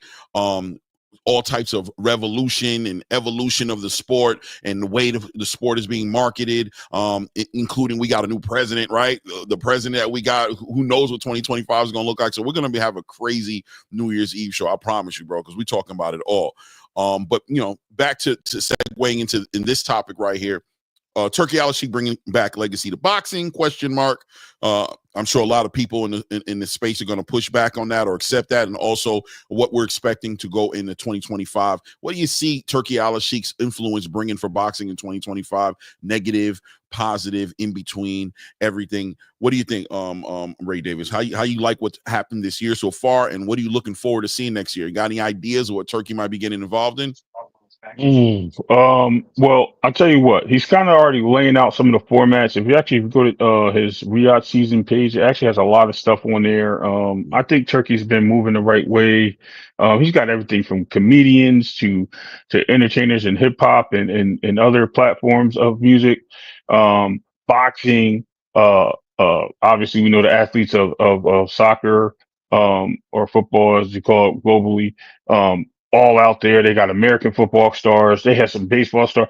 They have tennis players they're representing. So this is just outside the lines of boxing.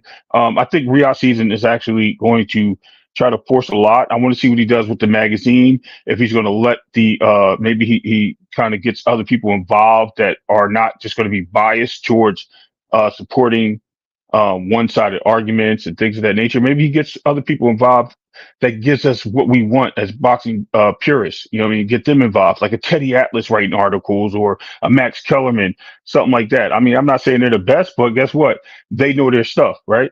Let's see. And then we're figuring what else do we have from Turkey? We have Turkey talking about putting on big fights. He's talking about he just signed a deal with Inoue. Right. So he's got a fight coming up with Inoue. He's got all these things coming. So I think what's coming on the next chapter is going to be more explosive than this year. I think he's definitely competing with the other networks and trying to put on the biggest and baddest shows. I know the 9-hour card was a little crazy, but then again, I understand, because when else did you get 9 hours of boxing and entertainment? When did we ever get that before? When did it ever look like Rocky IV, when we got fireworks and stages and people singing and posters of people and people coming out the floor on platforms? And bro, that's what today's world is about. It's like they brought the movie, they brought the animation, or whatever you want to call it, to reality of boxing, and we never had that. So I can't wait to see what's coming down the line from Turki Alalshikh. I hope he does bring more of that to the table. I think boxing needs it. It gives a different light to it. It brings a different showing. You know what I mean? A little pizzazz, as they say. Yeah, absolutely. I want to see what he got next year. And I think it will be bigger. Absolutely. No doubt. Which is that's some big shoes to fill. To say that we're expecting even more presence of Turkey next year than we did this year, because this year he might have been the literal the actual standard, right? Like he really set the bar really high as far as boxing and the events he put together. So to even imagine that he's going to top this year is just great. If you're a boxing fan, you got to be in a way more optimistic state, and you got to have a lot more intrigue about you right now. And I can't wait to actually see what this looks like, because we win, right? That's what we're here for. We're here for the fights. We're here to watch boxing evolve. Obviously, I'm expecting a lot of big networks to kind of go have an opposite feeling towards it. I don't know how turbulent the PBC journey is about to become. I don't know what Top Rank, what they're about to go through, hearing that their contract is coming to an end with ESPN. Turkey there definitely to buy some to buy some real estate, pennies on the dollar potentially, you know what I'm saying? Making himself available to pick up a lot of foreclosed properties that are getting sold for pennies on the dollar. And I'm sure he's going to take advantage of any opportunity that steps up in front of him. I want to take a moment to continue to go ahead and shout out some people in the chat. We got some new people. Shout out to Bruce Gas Boxing in the building. Shout out Bruce Gas Boxing in the building. Always a pleasure to have the OG in there. Scholar amongst men. Scholar. Shout out to I don't know if I shout out Hunter Young in the building as well. Shout out to you and Conquest, Ross Cloud in the building, of course, Jackie Hernandez, people who we didn't get to actually shout out officially. Want to go ahead and shout those people out. If I miss you, say what's up, salute. If I haven't shouted you out, and I will shout you out, man. All you guys are super legitimately important on this channel being where it's at, man. I appreciate the love we're getting today, man. But yeah, going into 2025, man, first of all, shout out to Ray Davis, because I agree with everything you were saying, man. And you went into it deeper than I was going to go into it, because not only did you talk about boxing, but you talked about Turki Alalshikh and the way he's going to be affecting sports in general, the sports entertainment in general, that his effect is going to be on the game.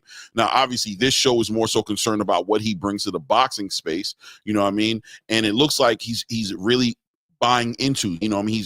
He's putting his feet deeper into boxing, right? He's putting his claws deeper into the space where a lot of people were rumoring last year going into this year that Turki may just be a fly-by-night situation. He was just going to invest in a couple of fights. He was going to mess up the algorithm, then lose interest in the sport and go away. And then what he was going to leave us with, right? That was the fear. What is he going to leave us with?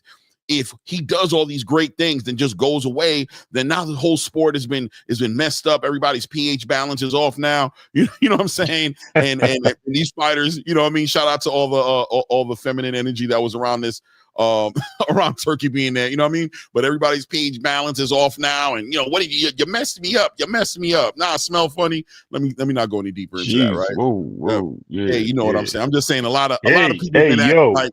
a lot of people been shout out to, you know, I mean, respectfully, a lot of people been bleeding hard this year. You know, I mean, grown men mostly, right? Hey, yo, again. Listen, I'm gonna leave it alone. I'm gonna walk away from it. I just wanted to put some perspective. I just want to put a little perspective on what I was saying, just a little perspective. You know what I mean? Okay. We got some female energy, some hygiene issues going on in the boxing spaces. People have been constantly pushing back at the idea of this man facilitating the big fights that he did, not recognizing the undisputed titles that he put together in the light heavyweight and the heavyweight division, and fights and opportunities he gave to fighters. We had a lot of feminine energy in the space this year.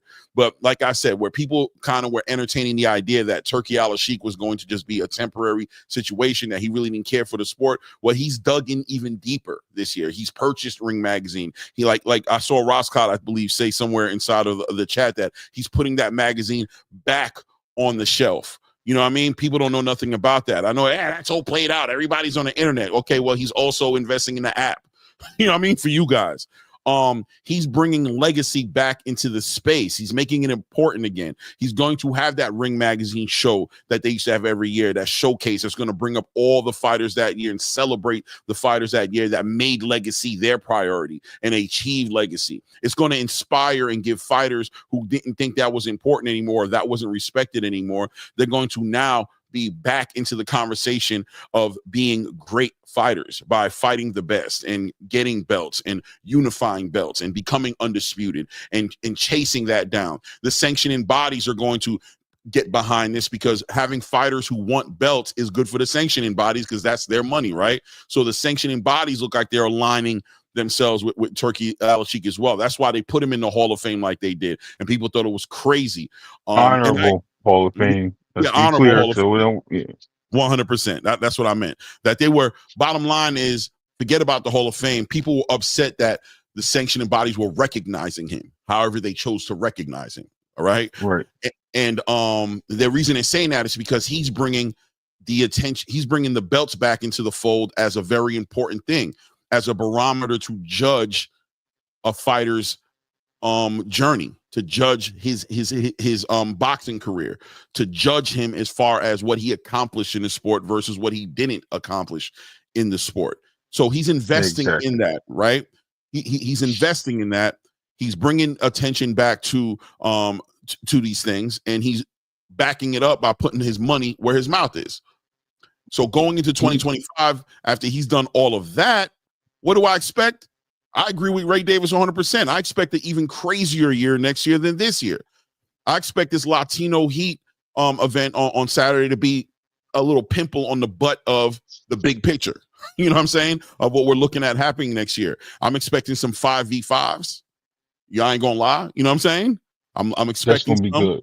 Right. I'm And expecting.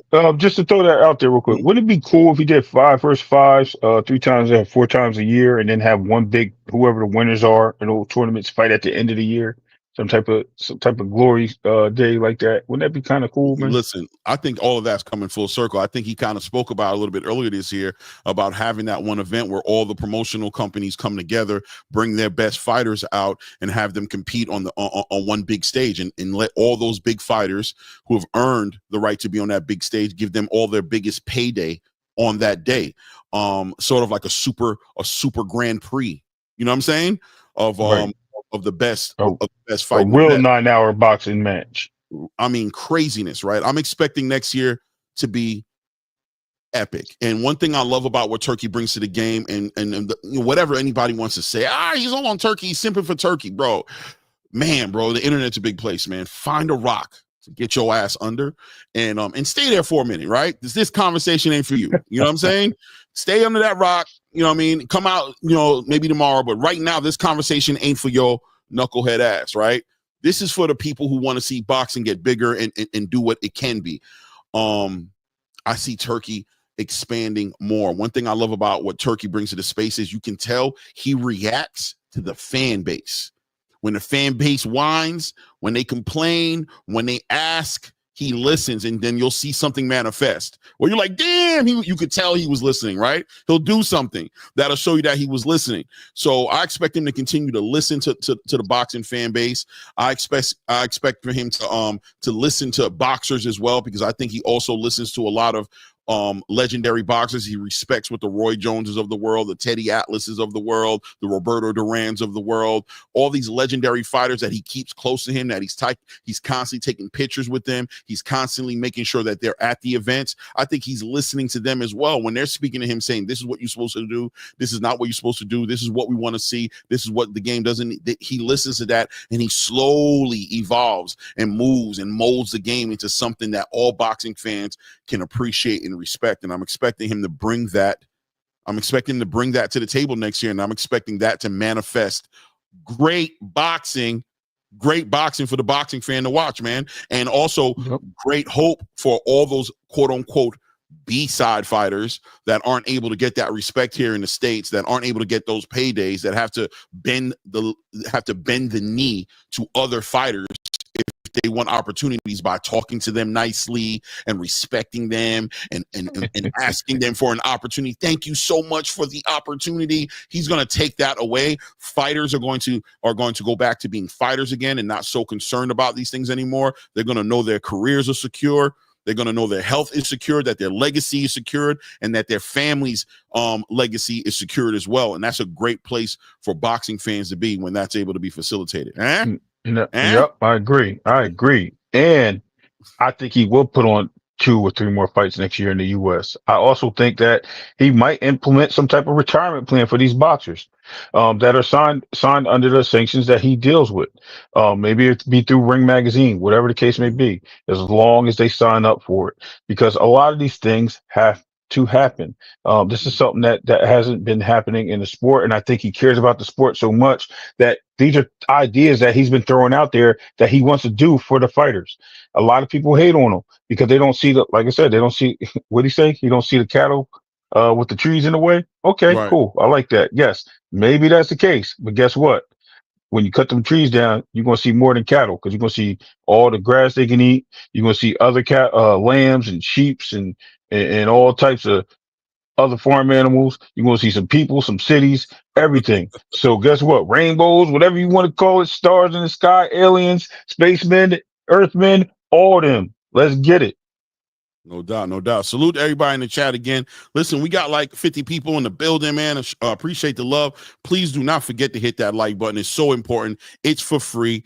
It helps the channel with the algorithm so we can attract more people to World Championship boxing conversations like this. We appreciate all you guys. Show some love. If you want to take a moment to step out, hit that like button, man. Double tap on the screen if you're watching on your phone. If you're watching on your computer, go ahead and put that mouse over the thumbs up. Show some love to the channel as well. And also, if you haven't, obviously, I'm going to remind you, if you've been here for a minute and you haven't done it yet and you're not subscribed, subscribe to the channel, man. Let's help the channel get to where it needs to be. Subscribe to the channel, brother, and like comment. I mean, you can hate too, man. If you want to put a thumbs down on there, it's all good as well. I Please understand. do. It's not for everybody. And shout out to Hunter Young. No, Hunter Young, I liked Hunter Young. I actually liked what you said. I used that. Actually, I was just going somewhere else, and I used that because I seen it in the chat. I wasn't coming at you, brother. I thought that was pretty cool what you said. So I'll actually use that to build on what I was saying, man. You know what I mean? It's like a rapper, man. You got to think off the top, bro. Pause. Pause. You know what I I'm mean? gonna actually literally put a pause in my soundboard here. We're gonna have an official pause button that we're gonna be using. I'm working on. Yeah, no that. Diddy. All right. Yeah, you know what I mean? But I'm trying to find an official pause. If not, I'm gonna literally have to record it and add some effects to it and make it on point. But there will be an official pause button on this channel. I know a lot of older people are like, that's little kid games. Well, you know what I'm saying? I'm a Toys R Us kid, bro. What do you want me to tell you, bro? We're gonna have fun on this channel one way or another. Pause again. That button gonna come in handy on this channel. We're gonna be using that shit a whole lot. I already know it. Say it again, bro. But yeah, man, no, shout out to Hunter Young. Yeah, I wasn't playing you, bro. I was actually just grabbing that statement that you said, man, before Freaking Flyer said something else. But yeah, I was taking off with that, bro. That was pretty cool what you wrote, and it just happened to just roll off the tongue. I just ran with it. That's all. Bruce Gas Boxing. Thank you. Bruce Gas Boxing. And we're gonna open the panel up. I'm hoping that we can get some of the legends up here. I don't want to say legends. Do I need to be calling y'all legends? Look, I got a lot of respect for the historians in the space, man. Anytime I see them in the building, you know what I mean, it warms my heart. I really appreciate that they show up here and they feel like there's something they can get from this, some sort of challenging mind thought, deep conversations that'll attract them to be in the space. So it always does something for me. And when I drop the link, I'm hoping that some of them pop up here as far as Bruce Gas. I haven't seen Echo today. I hope he's doing well. You know what I mean? But hopefully he pops up, and obviously, you know, other people can pop up on the panel as well, because I'm definitely interested in the conversation going a little further with them to see their opinions. But I really want, like, Bruce Gas, if you can hit the link when I put it on there specifically. Matter of fact, I'm going to bring you up if you're down to hit that link, and I'm not even going to bring anybody else up with you, because you're somebody who's been here as far as generation to generation is concerned, era to era of boxing, right? And I think the boxing space should know what your perspective is, not only on where boxing is today, but the influence that Turkey's bringing to the space, the pros, the cons. How do you guys view what Turkey's bringing to the space? Are you against it? Do you think we should not be supporting this? Is this something we shouldn't support? Is there part of the bigger picture that we, as the boxing fans we are in the present time, might be missing?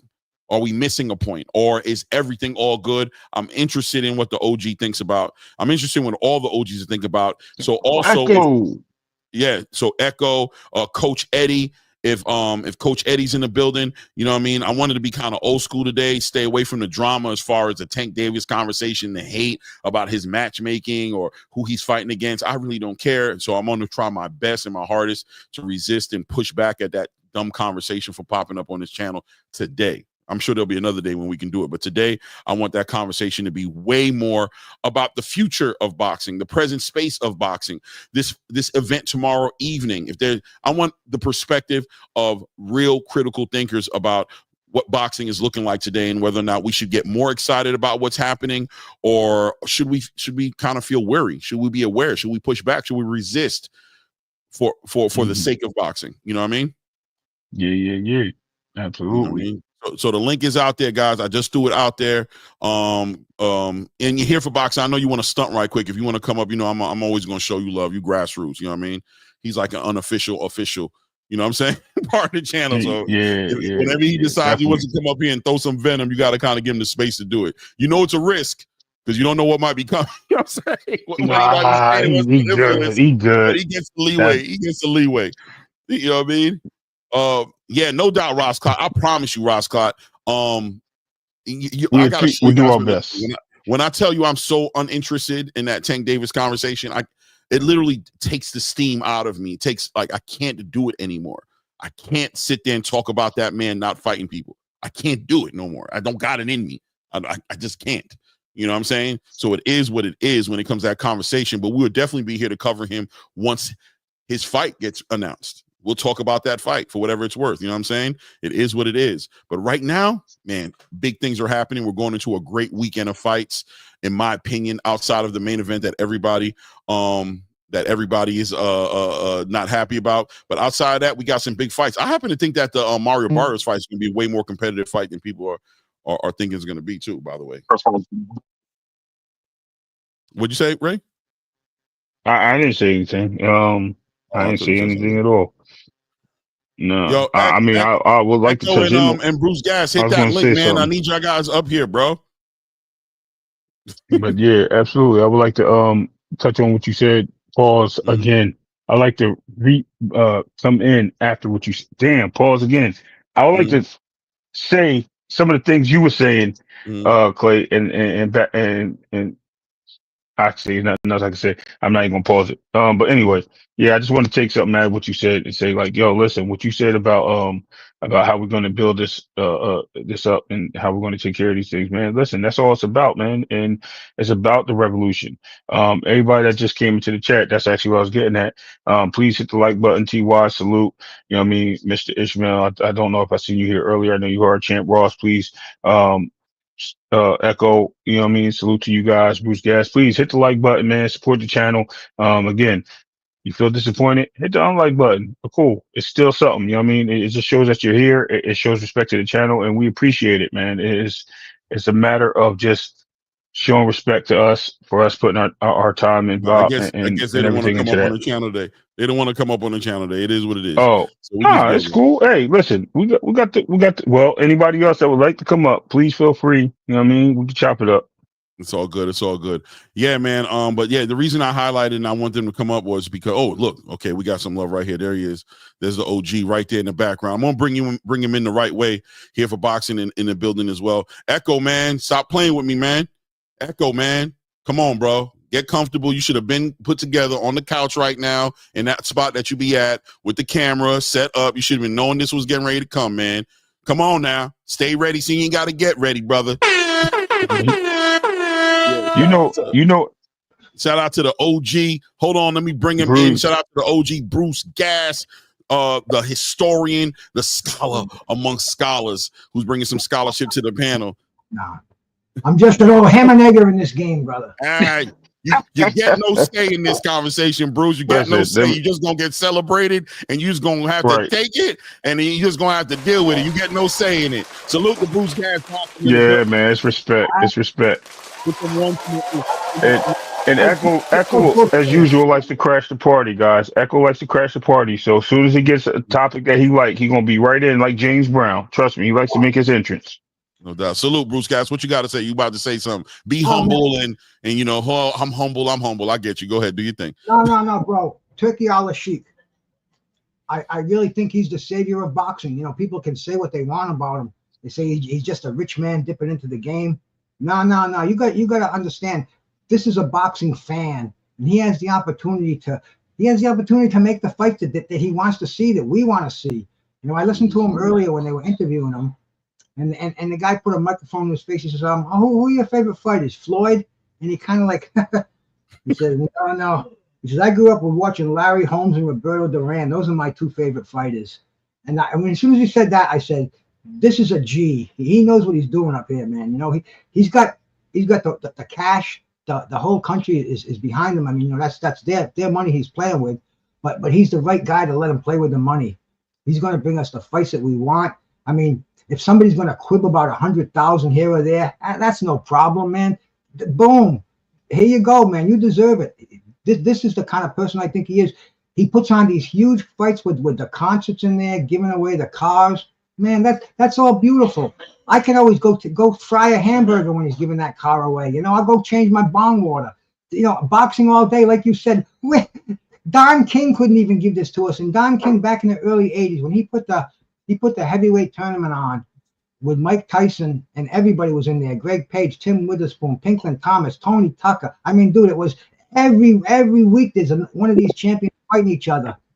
And you know, and people look back on it and say, that was no big deal. Yeah, that was a big deal. And don't miss this big deal that's happening today in boxing. I mean, you know, Turki Alalshikh he's doing it. He's bringing it to us because all these small promoters, they're quibbling with each other. Nobody wants to cross the street policy. He's opening these doors that haven't been opened in years with boxing. I don't think they've ever been opened. And as far as the Ring magazine, I think he's going to see. He wants to have an undisputed. That's what he wants to do. He had that undisputed belt when Beterbiev and Bivol fought. It was nothing. It was a gold belt. They had the WBC, the WBA, the IBF, the WBO. He had this little undisputed belt. He thought that was going to be the end all be all. Nah, it wasn't. But that Ring magazine belt, that heavyweight belt goes back to Jack Dempsey in 1922.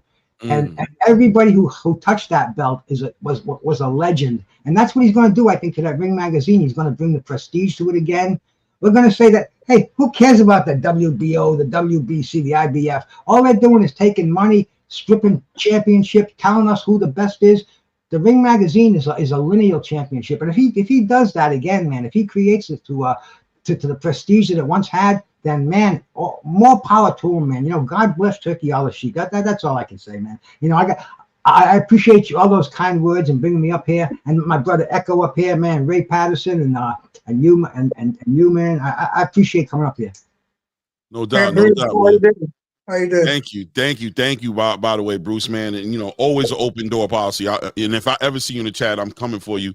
I'm throwing a link at you. It's going to be a problem. So if you don't want to throw it at you, stay low. Just watch it. Don't say nothing. Because as soon as you say something in that chat, here it comes. So get that couch ready right there in the spot. Because I'm not ducking. No, I'm not letting it slide. We're going to definitely get all the information.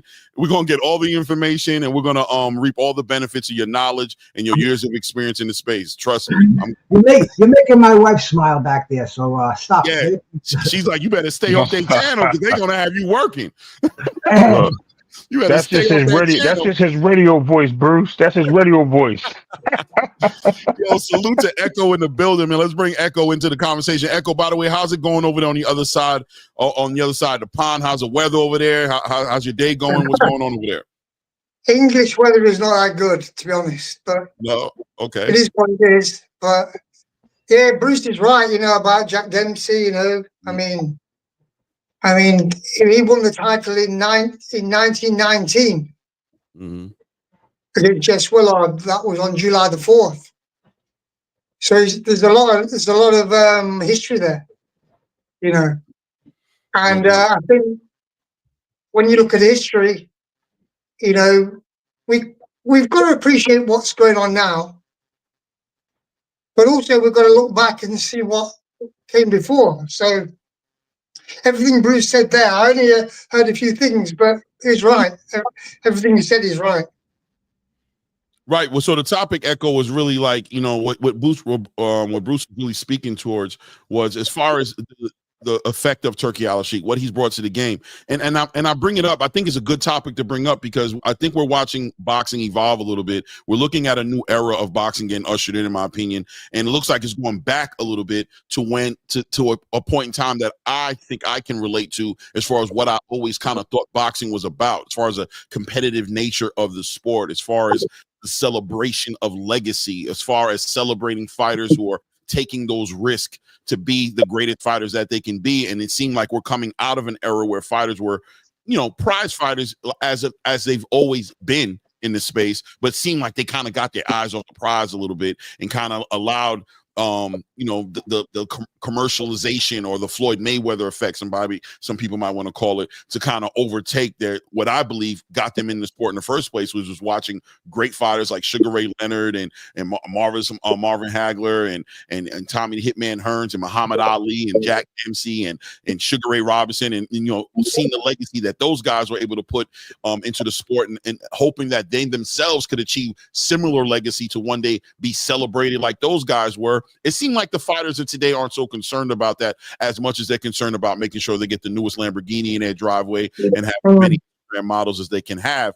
So that being said, looking at what Turki did this year, and Turki being, you know, people were really kind of like throwing shots at him all year long, right? And why were they saying that? Well, oh, this guy's got a bunch of money. He's coming into the sport. He's only here for a minute. He's just going to pump a whole lot of money into some fights, and then he's going to get tired of his little toy and walk away from it. And what is that going to leave us with? What is that going to actually do for boxing when he does that, right? Well, now a year has gone by. We've seen Turkey work this year. We've seen the undisputed title fights. We've seen the magnitude of the events and promotions into the game. He dropped a video game. He just recently bought Ringside Magazine. We've seen him from the outside looking in, dig his nails deeper into the sport. So it's hard to kind of believe he's going to walk away from it after investing what he's done in it.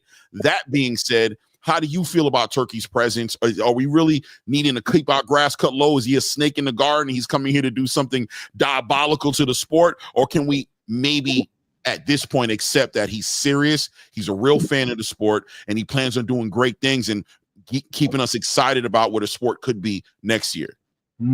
Hey, I think he's there for the long haul, basically. And I think he's good. He's good for boxing, for sure. Because he's trying to bring back the fights that we want to see, and the events he's been putting on, regardless of whether he's making lots of money. People say, well, he's losing money, but I don't think he's bothered about short-term gain. He's in it for the long haul. He's looking at the bigger picture. That's what I believe, anyway. And you know the thing, think about this. When is the last time we had undisputed heavyweight champion, undisputed light heavyweight champion in 1 year? And bro, and this is the trickle down effect. You're going to see it with the middleweights. You're going to see it with the super welterweights. You know, I don't see any way that it's not going to happen. He like somebody said, he lost money. He doesn't care. If he breaks even, he's got a smile on his face.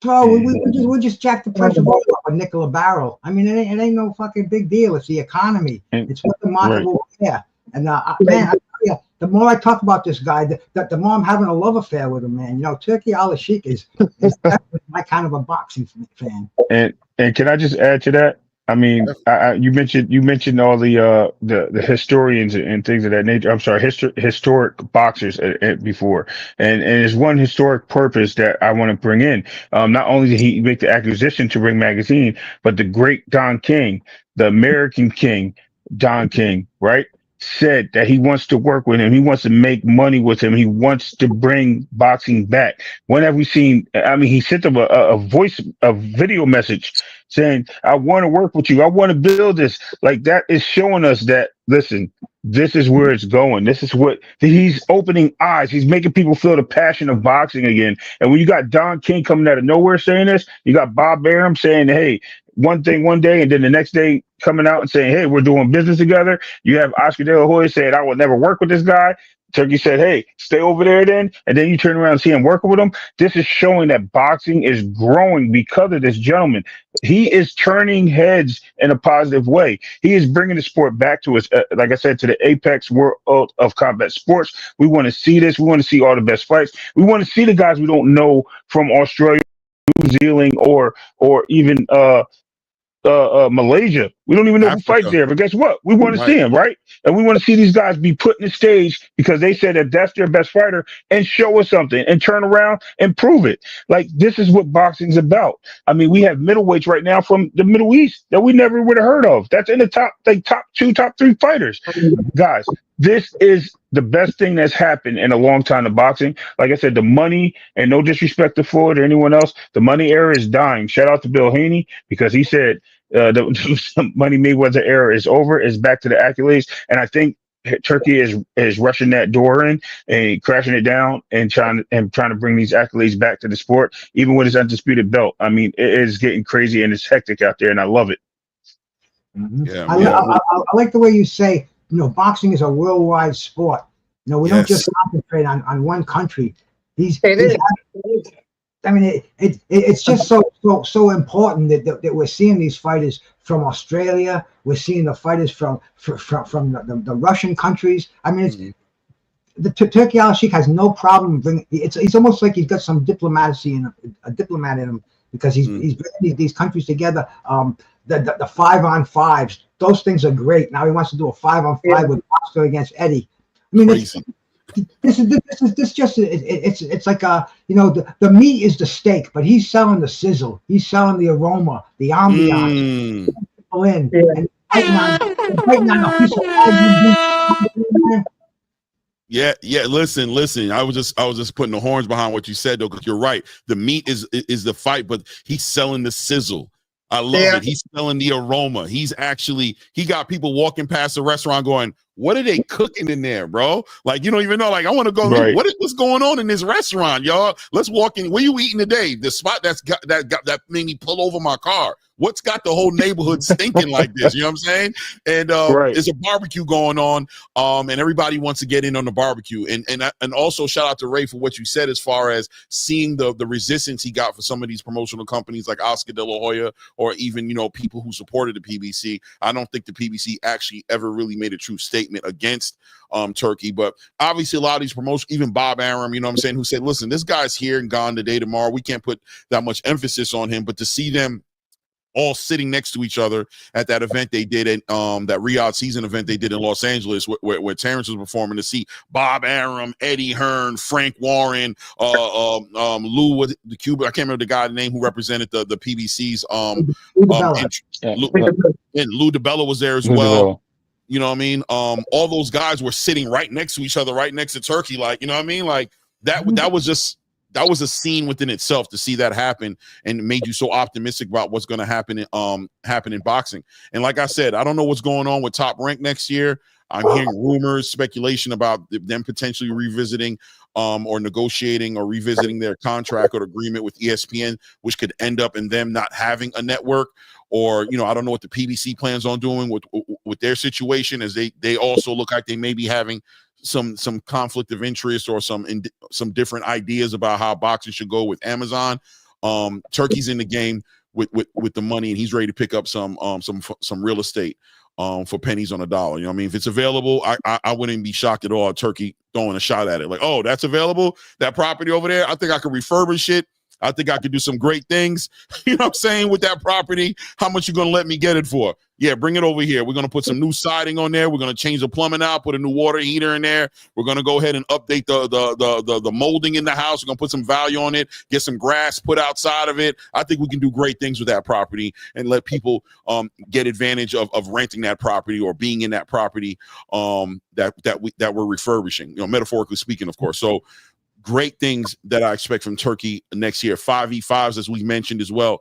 I'm looking forward to these 5v5s. I'm looking forward to watching PBC get involved in that conversation. I'm looking forward to watching Top Rank get involved in that conversation, and see the best fight the best, man. You just got to be excited for what Turki's bringing to it. Now, guys, I want to segue into a topic that we spoke about earlier, because I'm so interested in your perspective on these topics. As far as this Mike Tyson Jake Paul fight tomorrow, I mean, clearly there's a lot of pushback going on this fight, right? And I can understand it, because me myself, I'm not so excited about seeing a 58-year-old Mike Tyson fight Jake Paul at all. And I'm putting what I'm saying is underrated, because I'm not excited at all to see Mike Tyson fight Jake Paul tomorrow, right? But at the same time, there's some pros and cons to the event, right? The event itself seems like a super necessary event as far as opening this Netflix platform to us watching fights, boxing matches, and providing a platform for fighters to fight on. What's your opinion going into this event tomorrow night?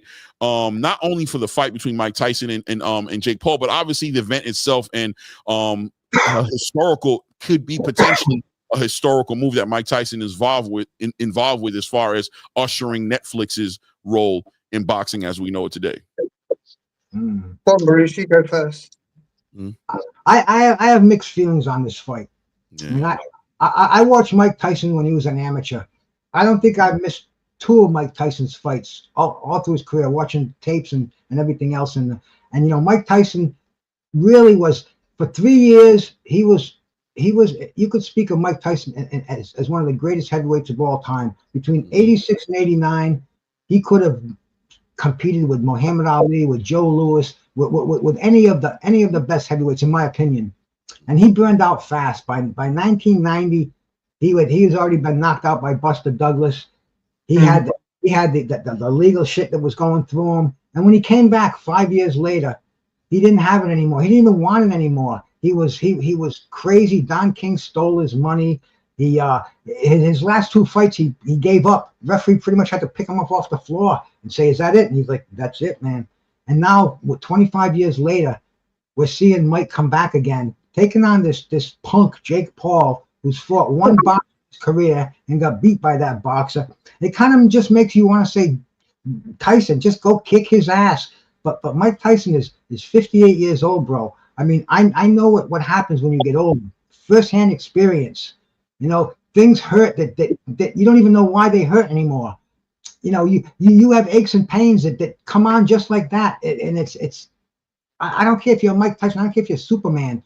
When you hit that 50, when you hit that late 50, every year is like 2 years. Then it's like 3 years. I mean, there's no beating Father Time. And when I saw Evander Holyfield get knocked out by Vita Belfort, that was so sad for me, man. And that was a couple of years ago. And everybody, you know, people say, "Oh, Holyfield would beat Tyson every time. He's way better fighter." But Mike Tyson is lured to come out. I guess there's this ego thing in boxers. You know, he's a millionaire. His estimated worth is $10 million. He's making $10 million for this fight. You know, does he need it? You know, who knows, man. You know, some people say every penny counts when you get in that category. But I just think he just wants to go in there and bring back that old time. You know, they say, you know, I'm not as good as I once was, but for once I'll be as good as I ever was. And that's what I want to see. I want to see that happen. I got that feeling in me. But man, you know, if it goes the other way and he gets knocked out by Jake Paul, it's going to break my heart. And if it's a WWE event, if they're just going to push each other and wrestle around for 8 rounds, 2-minute rounds with 14-ounce gloves, I'm just going to be looking at that saying, what a joke, what a joke. Nobody's going to get hurt. I'm glad of that. But anything can happen. And, you know, like I said, I kind of told you how I feel about it. But you know damn well I'm not going to miss it. 8 o'clock, my ass is going to be right in this chair. Got a 60-inch screen on, man. You know, I'm going to be watching it like a little kid with my eyes wide open. So that's how I feel about this fight. You know, we're in a crazy time of boxing. It's not like it used to be. Me and Echo, man. You know, we know the old days. We know when fighters used to fight 10 times a year. When they would give they'd die and then be counted out. It's not like that anymore. But it is what it is, and it entertains the hell out of me. And I'm going to be watching it. And man, you know, I'm going to go get my lunch right now. I appreciate you cats having me on here. And man, you know, God bless everybody. And we'll talk after this fight. We'll see what's happening. Okay, man? Yes, sir. Yes, sir, Bruce. Guys, I appreciate you for being on the channel today, man. Go get that lunch, well-deserved lunch. And we'll build again after this fight, man. Thank you again, man. And thank you. From my heart. Peace. Peace. I also want to usher in and bring in Coach Eddie in the building. I don't know if Coach, did you hear me scream out and say, "Where Coach Eddie at?" That's why you popped up. Because I definitely was saying that earlier. I don't want to listen to the OG. Let them get off first. You know what I'm saying? Before I slid in the door. You know what I'm saying? No doubt, sure. Coach Eddie. Thank you for showing up, man. I mean, you've been listening, and you know what we've been talking about. Boxing is always interesting, and tomorrow night, it's interesting, right? To say the least, it's interesting. Mike Tyson, Jake Paul is not the fight isn't interesting. But the magnitude of the event and what it could mean for boxing is interesting. And the question is always going to be, you know, what is it worth it? Is this 58-year-old Mike Tyson getting in the ring with this young Jake Paul YouTuber worth the potential of what it could open as far as doors are concerned, open for other boxers and as far as a network being available for boxers to showcase their talents? Is this a good thing or a bad thing for boxing in general? What's happening tomorrow night? Well, I think it's a good thing and a bad thing. I mean, it's kind of both things could be true at the same time. Mm-hmm. For one, me personally, I don't know if the fight is real or not. That's right. Been the knock on the Jake Paul, man, is that, you know, are these fights, you know, yeah, he's fighting a lot of setups, don't get me wrong. But then with the Mike Tyson fight, you know, Mike, yes, he's definitely close to 60 years old, but it's his fight a legit fight. And I think we're not going to know until the bell rings. Now, as far as the other guys being on the card, hey, kudos. That's a good thing. I don't really, something Jake Paul did yesterday that really turned me off more than any other time that he has turned me off. When it was an imbalance of power. When you went there, you're a multi-millionaire. This dude is worth, I don't know, maybe 50, 60, $100 million. And then you got guys who came from nothing, real boxers who had to scratch and claw, and then you want to go and bet these guys, right? Knowing they don't have the money to lose. You have the money to lose, they don't. Right. And like I said, with this boxing thing, you know, we don't even know if it's a real fight. So I mean, it could be a draw, it could be a decision your way. You know what I'm saying? I don't see Mike Tyson. I don't know if it's a real fight or not. I don't know if Tyson might say screw the clip. You know what I'm saying? Because maybe they told Tyson he's supposed to get knocked out, but then he might have a change of heart when he gets in the ring. Like, nah, screw this. I ain't taking a dive. I'm gonna knock this dude out. You know, you never know with Mike, because Mike, you know, Mike is from Brownsville, man, and he had a few screws still loose. You can get in there and you can do something, Mike, and that freaking switch is a flip, man. And now next thing you know, you're knocked out, man. So I think that's the biggest thing is this fight real. You know, that's my something telling me that it's not. But I could be 100% wrong. But I don't know. Yeah, no, Coach Eddie, I spoke about it earlier in the episode. Me and Ray both were speaking on it, saying that there's ways for this fight to happen, and it'd be a good thing for boxing, right? It'd be healthy for boxing. You know, an exhibition sparring match of sorts where nobody's really getting hurt.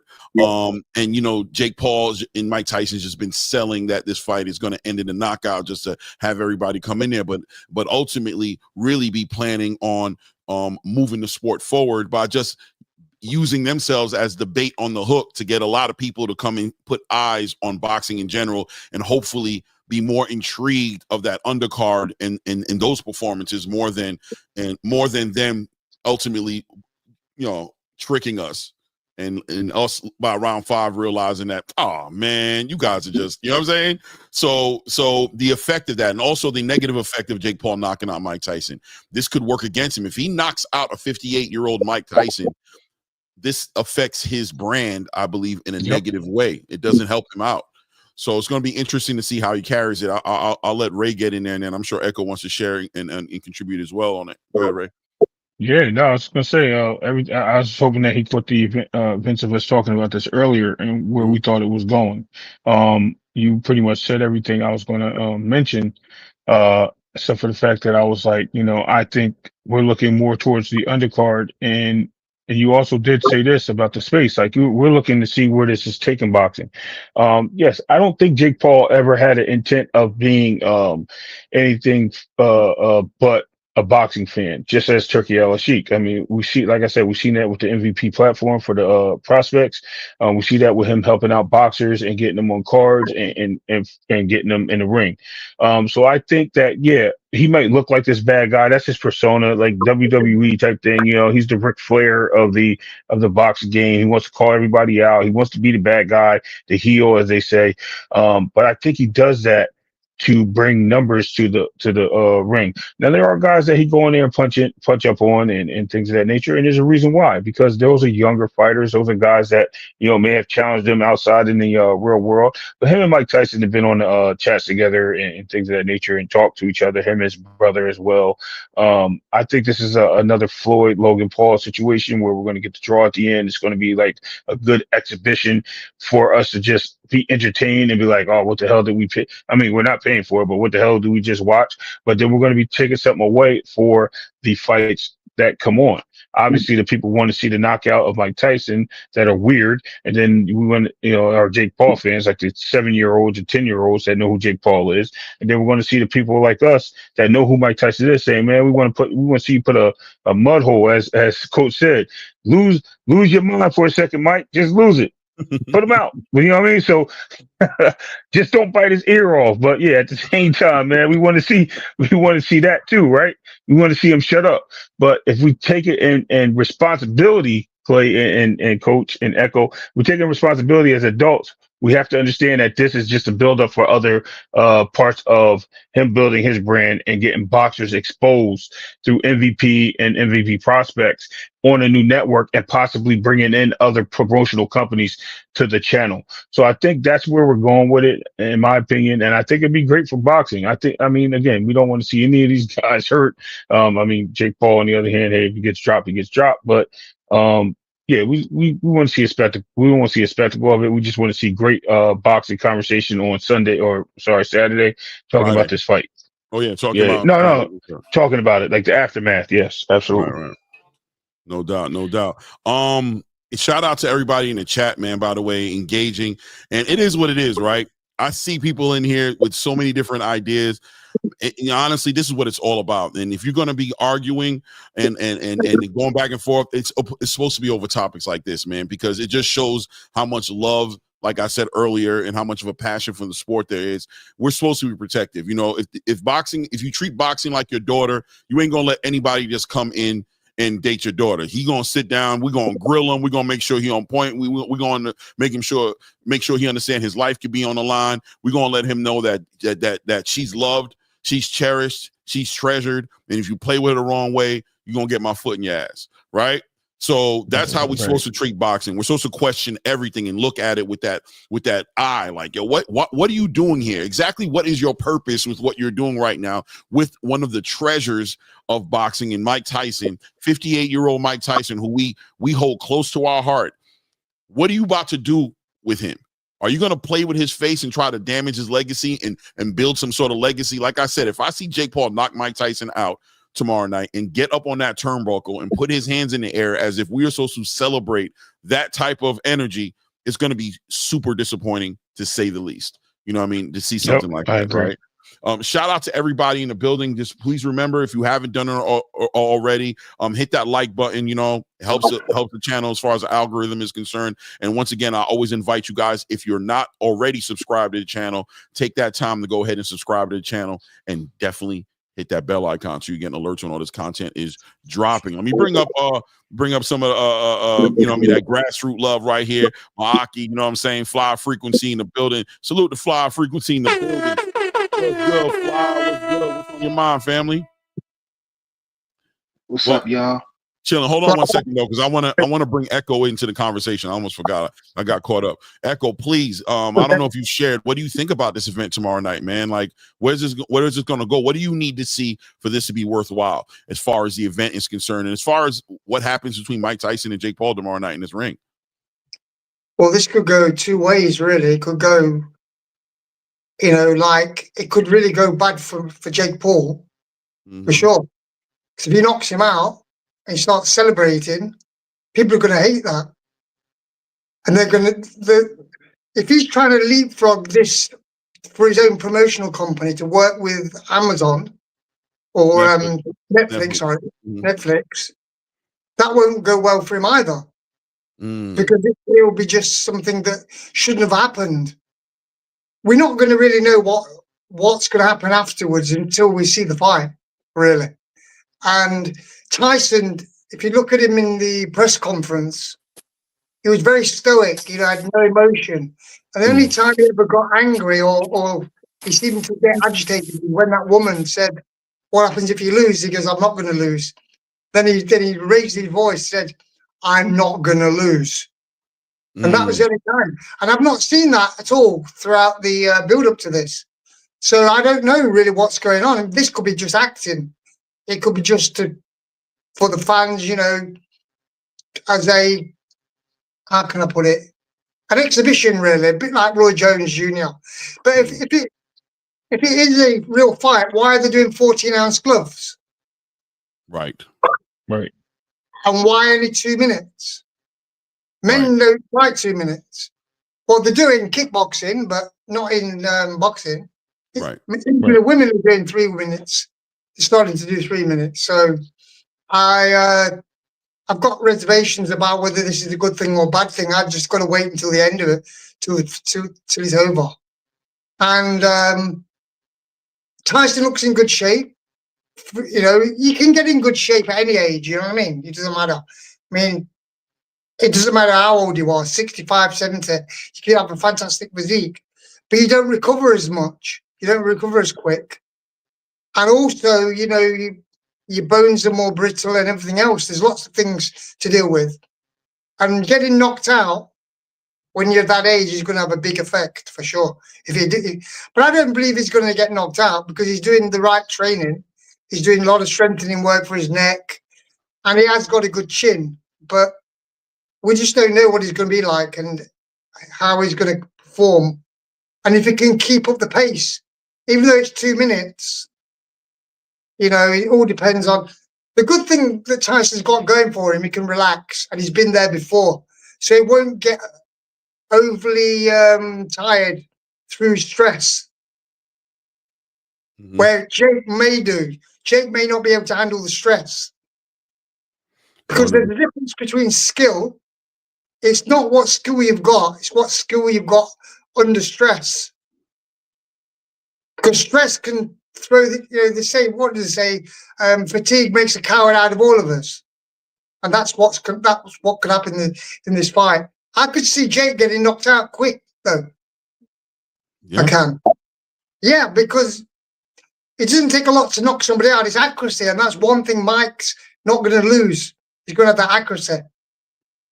Right. Whereas somebody that's not so experienced, they hit the stomach, they hit the cheek, they won't hit the jaw, they won't hit down here, they won't hit the liver, they won't hit the spleen, they won't hit the xiphoid process. They won't know how to do that.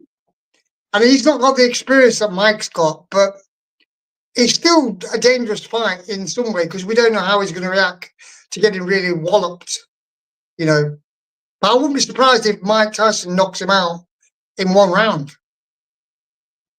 100%, 100%. I think it's possible in both ways. Mike may also be, like, listen, I want this to be a real fight. Like, I think Mike wants the freedom to knock Jake out, and maybe ultimately, listen, if I'm going to try to knock you out, you better try to knock me out, and we can see that kind of fight happen. But once again, for the betterment of boxing, well, let's reverse it too as well. I'm going to bring the other two panelists into the conversation. But what happens if Mike Tyson knocks Jake Paul out? Is that good for boxing?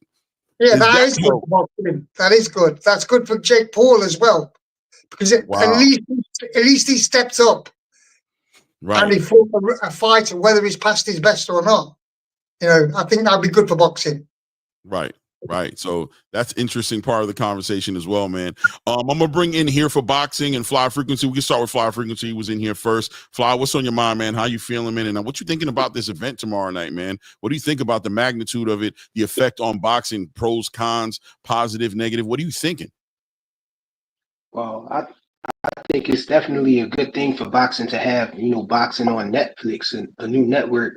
That's another venue, another way for us to see boxing and everything. So it's definitely good on that note. But as far as Mike Tyson, I think it can be looked at as a little bit dangerous for Mike Tyson. But it seems like it's unclear for a lot of people if this is a real fight or not. It is a real fight, though. It's a professionally sanctioned boxing match. It actually counts on both guys' records. And just for that thing right there alone, I think that Mike Tyson is really going out there trying to win. I don't think he's willing to just get a loss put on his record just for the sake of, fighting Jake Paul and some money, I think he's really trying to win. He don't want that blemish on his record, another loss. And they are taking some precautions to protect Mike Tyson and Jake Paul, I think. I think that's the answer to why the gloves are 14-ounce gloves, instead of the 8 ounces, a little protection for them. You have shorter rounds. You got 2-minute rounds, I think. And, that should benefit Mike Tyson, being older and all. So all in all, I think it's it's a real fight, but I think they're trying to cater to the protection of Mike Tyson, one of our legends. Yeah. And shout out to the pugilism. He's been really engaging a lot today and really dropping some gems out there, and that's why I've been highlighting, putting it up there. I really appreciate the engagement. He said if Jake Paul wasn't anchoring pay-per-views, the boxing fan base would be reduced to middle-aged guys stuck in the 90s. Laugh out loud. Let Jake Paul hack into the kid market and introduce them to Iron Mike Tyson. I'm gonna go ahead and pass it on to Here for Boxing and let Here for Boxing cook. I see you already cooking. He's definitely cooking. You know what I mean? And you know what? It's hilarious. Here for Boxing. I always pictured this show being one of those kind of shows, right? Where you could be having a barbecue, cooking out with the family. This could be playing in the background, and you could be entertaining some boxing. So that was a great little promo there. I love the fact that you're listening. We ain't done. Hold on, man. Come on. Hold up. Balls, man. Woo! Listen, man. Besides boxing, I'm versatile, man. I mean, you're making me hungry. Yeah, the sizzle. We were just talking about it earlier. That's what Turki Alalshikh's doing. You know what I'm saying? That's what Turkey's doing. Oh man, did his connection just get lost? Here for boxing? He probably dropped the phone. Yeah, he probably dropped the phone. He gonna call back and say, "I'm gonna pull him down." As soon as he comes back, we'll put him just home. dropped the phone on the grill. Yeah, that's what you get. That's what you get for not offering. That's what you get for not offering us none. But yeah, I mean, word. But yeah, man.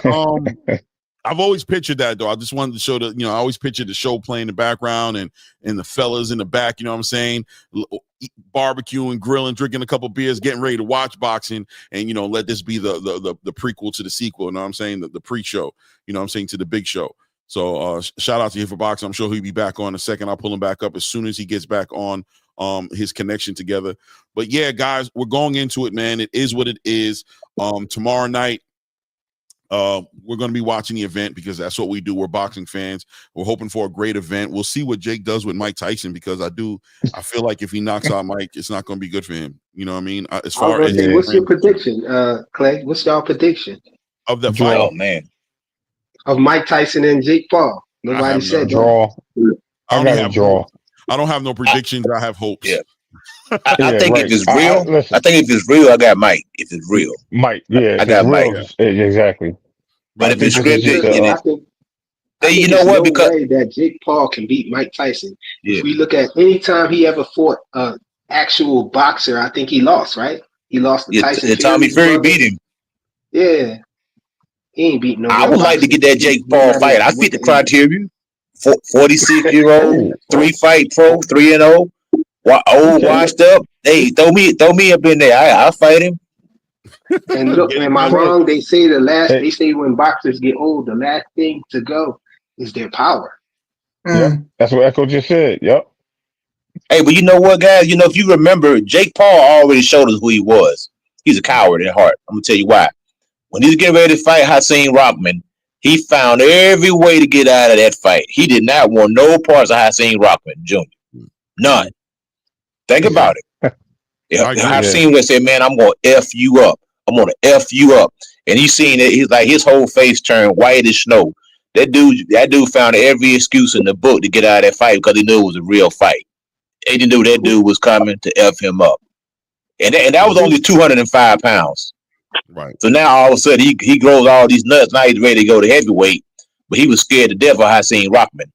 That showed me everything I need to know about Jake Paul right there. Right. I think as far as boxing in the ring, Jake Paul, man, Jake Paul doesn't have the luxury.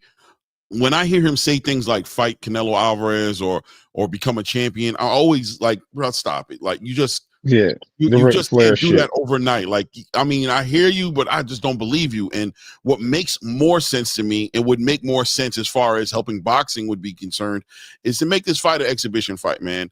Do not, make it an exhibition fight. Handle it kind of like the Roy Jones fight with Mike. Stay away. Don't get knocked out, bro. Mike, don't keep them legs moving. You got 2 minutes for 8 rounds and not get that chin check. But if you knock Mike out, I think it just kind of works in reverse to what you're trying to do.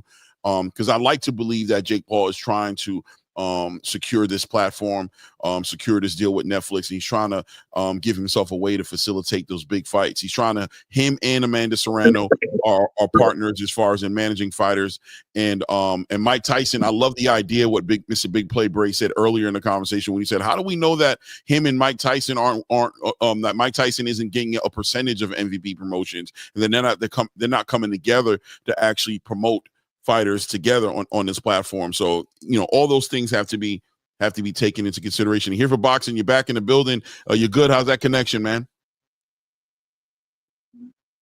You there? Here for boxing? He's kind of there, but he's not, right? At least he's got barbecue sauce on his phone. Yeah, well, just about to say the same thing. Right on the speaker part. He's like, damn it, this sauce is inside the speaker. Pause. I can't get through. So it is what it is, man. But guys, we're about that time. I don't want to drag it out longer than we did yesterday, 2.5 hours. We're about there. I don't know if there's any topics we haven't really spoke about. I mean, obviously we do have an event as well on Saturday night that Turkey is doing. And that's why we were talking about Turkey earlier. I don't know if Coach Eddie had an opportunity to tap into that conversation as far as, I don't think he did actually. Did you, Coach Eddie? No, he didn't.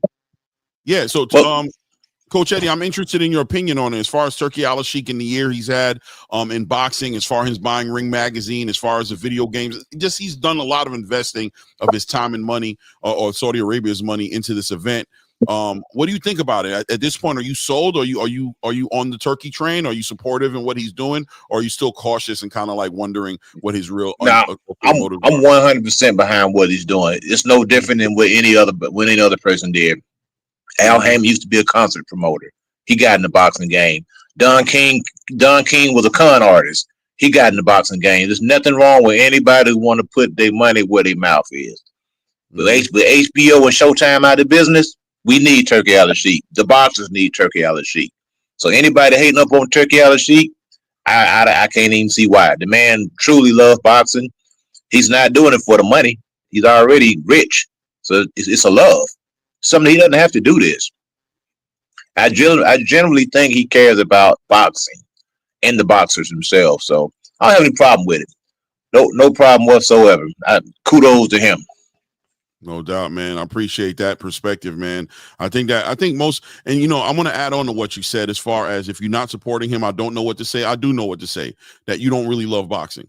And I don't care what you tell me. That's what it means, because anything that's going to expand and add to boxing, and you as a fan give you more fights and the fights you want to see, and you're against that, then your motives are, you have ulterior motives. You're a casual. You're a culture vulture. You wish to control the sport even to its own detriment. You'd like to control the sport even if it's to the detriment of the fundamental values of the sport, of the legacy of the sport, of what the future of the sport is. You'd rather the sport be smaller and less for your own personal needs rather than bigger and expand for the needs of the legacy of fighting. And I'm keeping it 100 straight like that.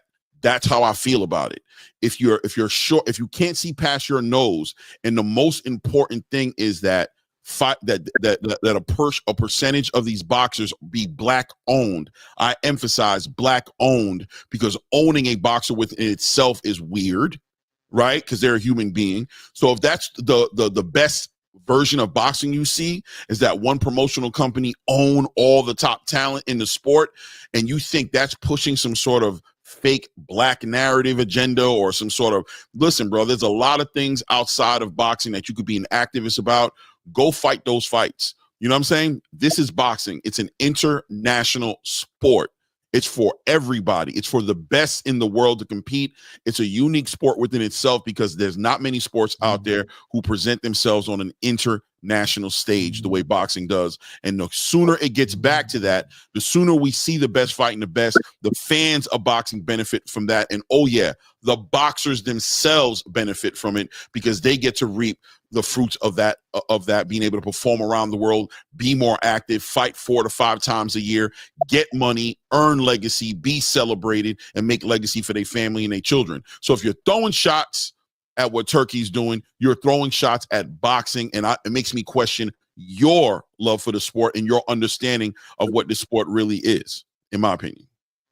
Okay. You know what I mean? So that's what I'm going to add to it. Does anybody want to add to it? Yo, Here for Boxing, are you back or not? What's going on with you, brother? You're on the panel, but we haven't been able to hear from you. Are you here? Are you in the conversation? Okay, he's still silent, man. I'm you know how it is. You know how it is in the back. You know what I'm saying? When you're grilling, priorities, and that chicken and steak on the grill as priorities. Over talking with us, I think you got your priorities in the right place here for boxing. Does anybody want to add anything to the conversation, or anything as far as Turkey or Mike Tyson, or anything else in boxing? Is there anything else that we're missing that you guys think we should be speaking about? Well, you've said about Turkey. I think he's good for boxing. And it's all about world boxing. It's not just about America, UK, or anywhere, Mexico. Boxing is a world sport. Some of the greatest boxers have not been American or English or Mexican. There's many boxers been so great that have beaten great boxers, and they've not got their credit. And I think Turkey will bring it back to world boxing. Because he's bringing boxers from all nations to his events. Right. He doesn't care about who goes there, as long as they're going to perform well. They're going to be matched well.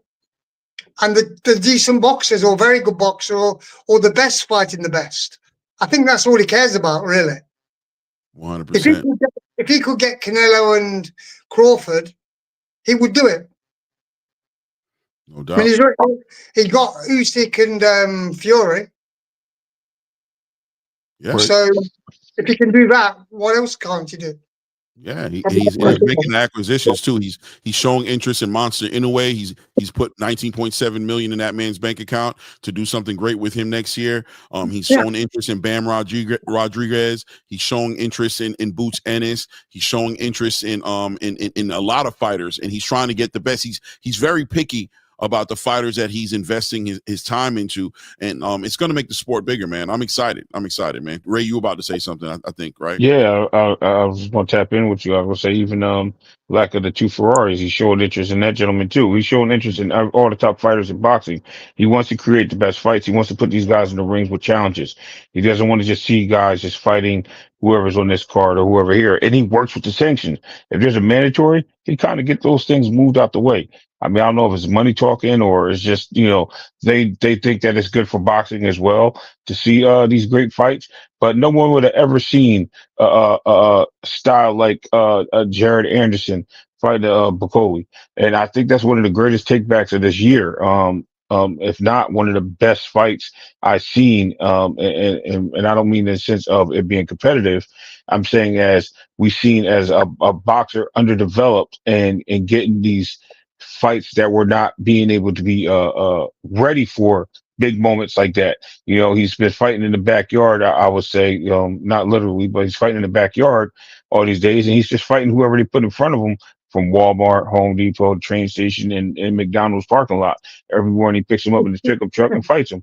Then what happens? He finally gets a real boxer after everybody claims his fame that he's ranked number 5 in the world as a heavyweight, never fought a real heavyweight, gets in the ring with one that's not even ranked in the top 10 or just about the top 10 and gets floored. And it was crazy because me and Clay, what we do? We started scouting this guy out, Clay, as soon as we seen it. And I said, Clay, he's in trouble. So it just shows you that, that, he brought these things, and that's just a prime example of what he's doing for boxing. And that's not the only one. Nick Ball and Raymond Ford. Who would have ever thought that Nick Ball would get in the ring with Raymond Ford? We would have never seen that fight happen if it wasn't for Turkey. There's so many opportunities that he brought. El Rayo and Pitbull. El Rayo was supposed to be the golden wheel for Tank Davis, and he couldn't get that fight because nobody wanted to see it. He took on Frank Martin. And what did he do? They gave him the opportunity to move up with the WBA and approved it. The WBA approved it for him to fight for the title up there. Great work. It was a great fight. We seen something nobody ever thought they was going to win. It's just so many things that we're seeing with Turkey. Got to salute that guy, man. Real. And not to mention his video game. The guys in the video game giving out his undisputed belt, man. You gotta love it. Man. You gotta love it. 100%, brother. 100%. It is what it is, man. Guys, we're about that time in the show. I appreciate you guys.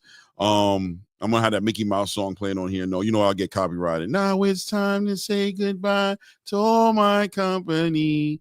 MIC. Anyway, you guys don't know about that. Yeah. I got kids, man. It is what it is. I appreciate you guys, man. The build was official today, man. We talked about some boxing, man. I got the OGs up here.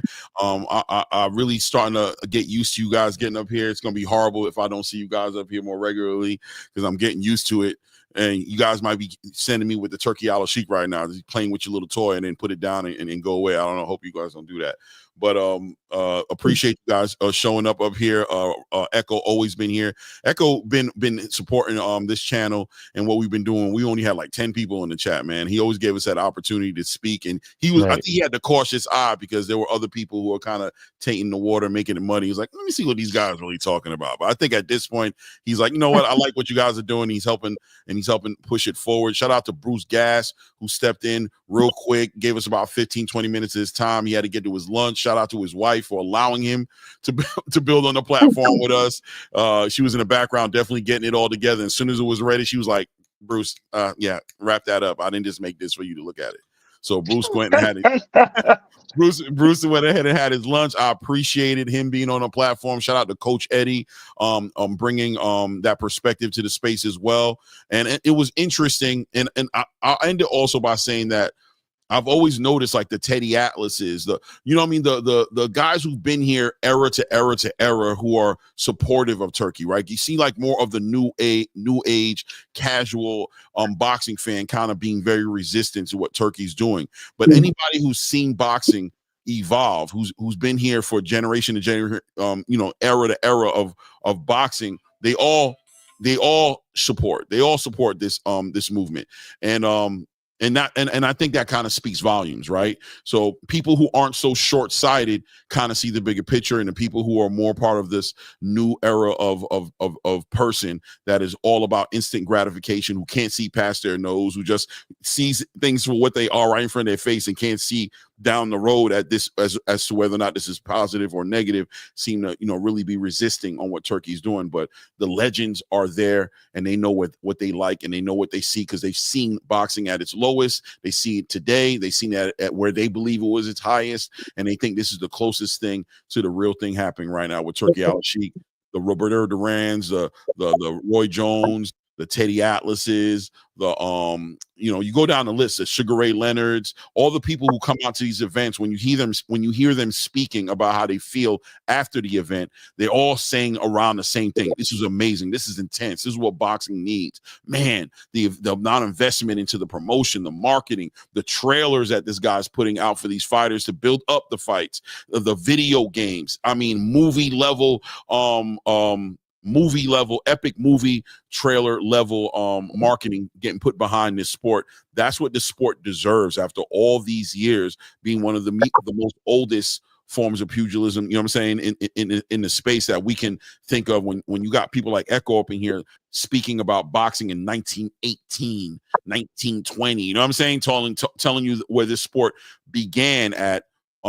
This sport deserves to be celebrated that way. It deserves to have an investor like a Turki Alalshikh with a budget like that to really bring this sport back to where it was and where it should have always stayed. You know what I mean? So salute to all you guys, man. I'll give you guys like a minute or so each to go ahead and close out and say whatever you feel like saying, and we're gonna use that as an exit cue, man. Thank you guys again. Whoever wants to go first. I don't know if Coach Eddie wants to go. If Echo. Yeah, I go first. I'll let the OG wrap it up. I'll be quick. Thanks, brother, for having me up once again. Found my new home for in the afternoon, brother. My man works. I appreciate it. Two things can happen tomorrow night. People gonna either get mad at Mike Tyson because he tanked it. Tyson came in and conned us again. We knew he's a con artist from Brownsville. He got us again. Or Jake Paul's gonna be public enemy number one. He's gonna be a hunted and wanted man if he goes out there and hurts Tyson. And God forbid we have a Rocky IV moment. Then he's really gonna be a hunted man, and who's gonna be the redeemer of Mike Tyson. So Jake Paul is setting himself up to be public enemy number one or the problem child. So I don't know. It's interesting. If Mike Tyson, brother, I know you ain't listening, but if you would, please don't tank the fight, man. Don't tank it, Mike. Just go ahead and do your thing, man. I'm gonna land it right there, Bruce. Claymore. All right, thank you, brother. Appreciate you again, man. Yes, Thank you, man. Echo, it's on you. Scholar amongst scholars. What's going on, Mr. Historian? Talk to us. Speak to us. I just want to see everybody leave the ring safe, But to be honest, I would prefer to see Mike beat him, and knock him out, to be perfectly frank. Yeah. Because it wouldn't look good if he beat him, Jake Paul. It wouldn't look good. But it could leapfrog for something else for him, to become more popular, or less popular, depending on how people view it. Right. You're going to get somebody that will just see it as what they may see it, as a freak show. That's all they might see it as, and not take it too seriously, but hate it in the same way. But there'll be plenty of people watching it. They'll say, "I don't want to watch it." Right. They'll say, "I'm not going to watch it," but they will. Right. just for the surprise shock aspect. Right. But I just hope everybody, leaves the ring safely. But I think it's good that Turkey's doing what he's doing. And I've got to say one thing: for people to really appreciate boxing, you've got to really know the history. And the more you know about the history, you'll learn more about where it came from. It's one thing to know Jack Johnson won the title in 1908, but to see the journey that these guys have done and how everything's progressed, right? Rather than just being, because most people don't know much about boxing, they really don't. That's a fact. And including myself. That's one thing that doing this show and a platform and being exposed to people like yourself and even Coach Eddie and obviously Bruce Gass and Bloodsport Boxing and all the historians in this space really gave me I have a way bigger passion for the sport now. That's why I put it at the bottom here. I said like, subscribe, comment, support the platforms that support World Championship Boxing, and I emphasize on World Championship Boxing because I don't think that all the platforms do that. I don't think they do, and I want this platform to be that. I plan on, and I want to separate ourselves from that other version of content creation in the boxing space and point towards the actual celebration of boxing on a legacy level. Yes, and I'm not scared of that word legacy. People always like, oh, I'm not scared of that word. Yes, all about the legacy of this sport, man. That's what I want to support. And I apologize for cutting you off, but definitely what you said about knowing about the history, it does make a difference, because once you become educated to what this sport is about, you turn into somebody like me, who was just somebody who liked to watch boxing. I watch it casually the same way I watch football, basketball. I like Terrence Crawford. I like my fighters. I watch it, you know what I mean? But when you get on these platforms, you start to get a more of a true love for the sport itself, for the art of the sport, and you want to see it expand.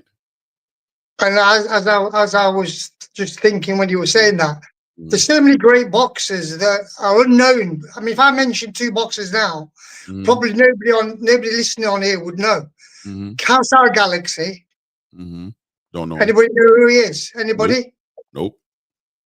I don't know if anybody else knows. Huh? Yeah, no. I never heard that name, yeah? But they both had 19 defenses. But nobody knows who they are. And Kausar Galaxy had 48 fights. He won 47. He had 41 knockouts. But nobody knows who the hell he is. Yeah, that's a fact. This is how boxing is now. It's all, yeah. It's just like a freak show sometimes. Right. It's a sport, man. It's a martial art, and it is martial art. It's a martial art, and we should respect it on that level, and respect the fighters who really they really overextend themselves, sacrifice family, sacrifice love, sacrifice times in their life, their youths, things of that nature to compete at the highest level, that be the superhuman warriors that most of us can never even match up to, like 12 rounds, 3 minutes a round. I can imagine myself doing that. So yes, much respect to them. I appreciate you being on the platform, Echo. Definitely, man. We're going to continue to push that narrative here and push the idea of legacy being important, man. Ray, you want to spit anything? I'm going to go do a workout. Okay, no doubt. Echo, salute. Exactly. You take really good show. Thank you. We appreciate you, Echo.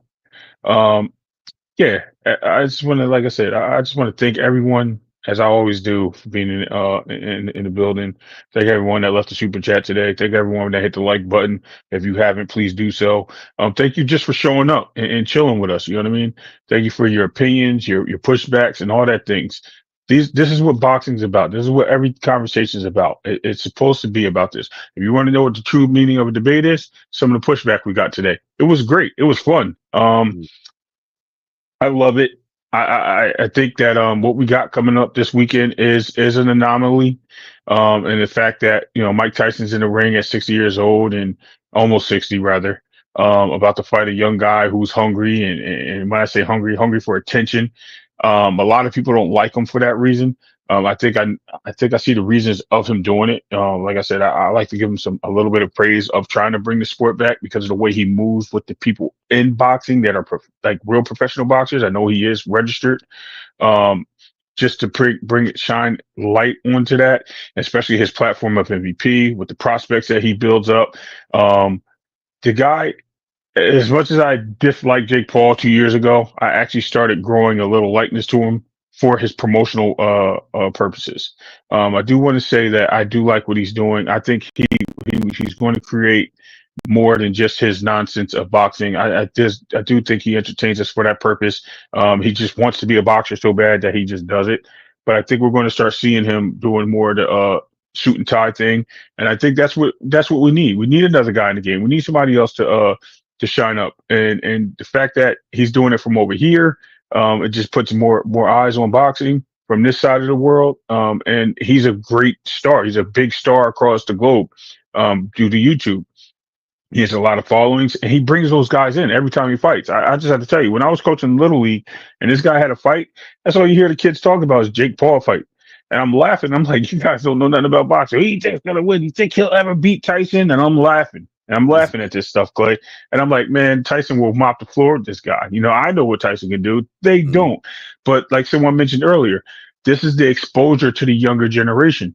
This is somebody to let them know who Mike Tyson is, because now they're going to go YouTube Mike Tyson fights. They're going to go find out who Mike Tyson's really about, why he's such a mean man, and what he was in the ring, the Dynamite Kid, as they say, or the cross of Iron Mike Tyson in the second naming of that guy.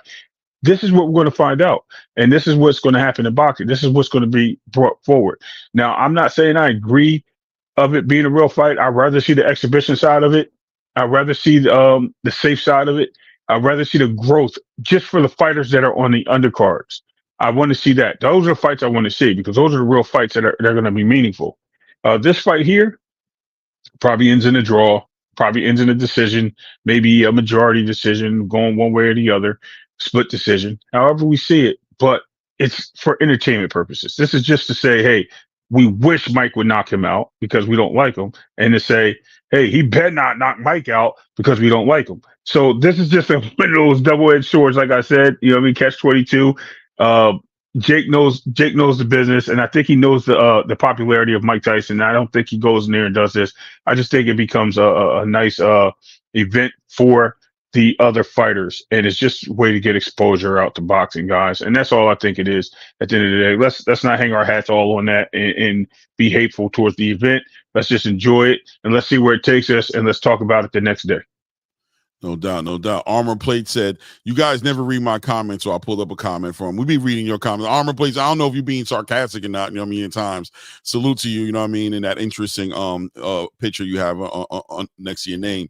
It says Jake Paul's getting the whole Netflix customers and all social media platforms. He's truly a genius. He should take over boxing. I don't know if I'm ready to say all that, Armor Plates. I don't think that's how I feel about it, but I respect your opinion on it. I'm thinking he's more so just being like, you know, everybody pushing back at what's going on. You know what I mean? Not everybody. A lot of people pushing back at what's going on. I think most people are pushing back at the fight. I am in my own way. You know what I mean? I don't want to see Jake Paul fight Mike Tyson, but like I said, I'm not scared to say I'm conflicted, because I do appreciate the exposure that the sport is getting and the fighters on the undercard are getting as well. So, you know, I'm a little conflicted. I'm with Ray Davis as far as what I want to see tomorrow. I'd like to see some respect in the ring. I'd like to see, you know, it could be an exhibition. I don't want to see one of our legends get knocked out by a YouTuber.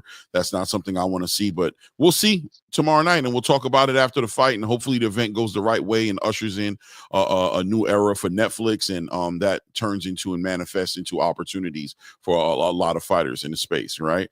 So salute to all you guys, man. Appreciate all you guys again for being in the building. Salute to my co-host. Salute to everybody who came up on the panel. Echo, Bruce Gas Boxing, Coach Eddie, you know what I'm saying? Fly Frequency. Shout out to everybody in the super chat today for putting color in the chat. We appreciate you guys. Keep that love coming, man. I got so many things I want to put into this channel as far as marketing is concerned, as far as getting a video editor so we can do the shorts and all those things.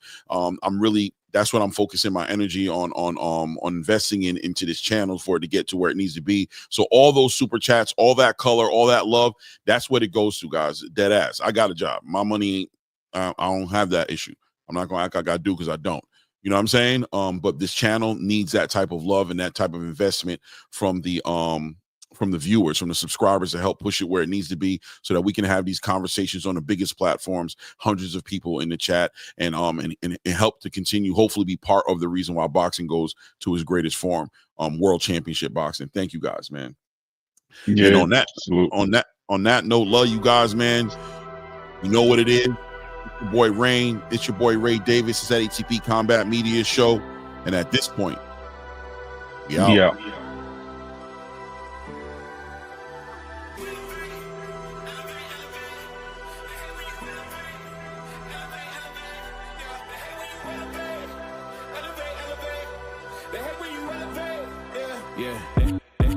They hate when you elevate. The second of losses, I'm handing them out, yeah, I had to go delegate. It feel like I'm floating, I'm lost in the moment, I swear I could levitate. They never believed that I would really fly, I had to go demonstrate. I had to set them straight. They hate when you elevate, elevate, elevate. They hate when you elevate, elevate, elevate. Yeah, they hate when you elevate, elevate, elevate. They hate when you elevate, yeah. I had to elevate. I'm way too fly, yeah, I'm feeling myself. Ain't no chance I'm coming down, no. Got a soul view to myself, yeah. Why would I give it up? Why do they wanna come take my place? I work too hard for it, don't need a replacement. This my vocation, now I got rollies all in rotation. Hop on a jet just to take a vacation. Remember the moments was trapped in the basement. Now the hard work is all taking me places. Squatting all black like we trapped in the matrix. Bet on myself and go ball out in Vegas. Living a life like I'm rich and I'm famous. Don't see the grind that I know that it came with. Oh.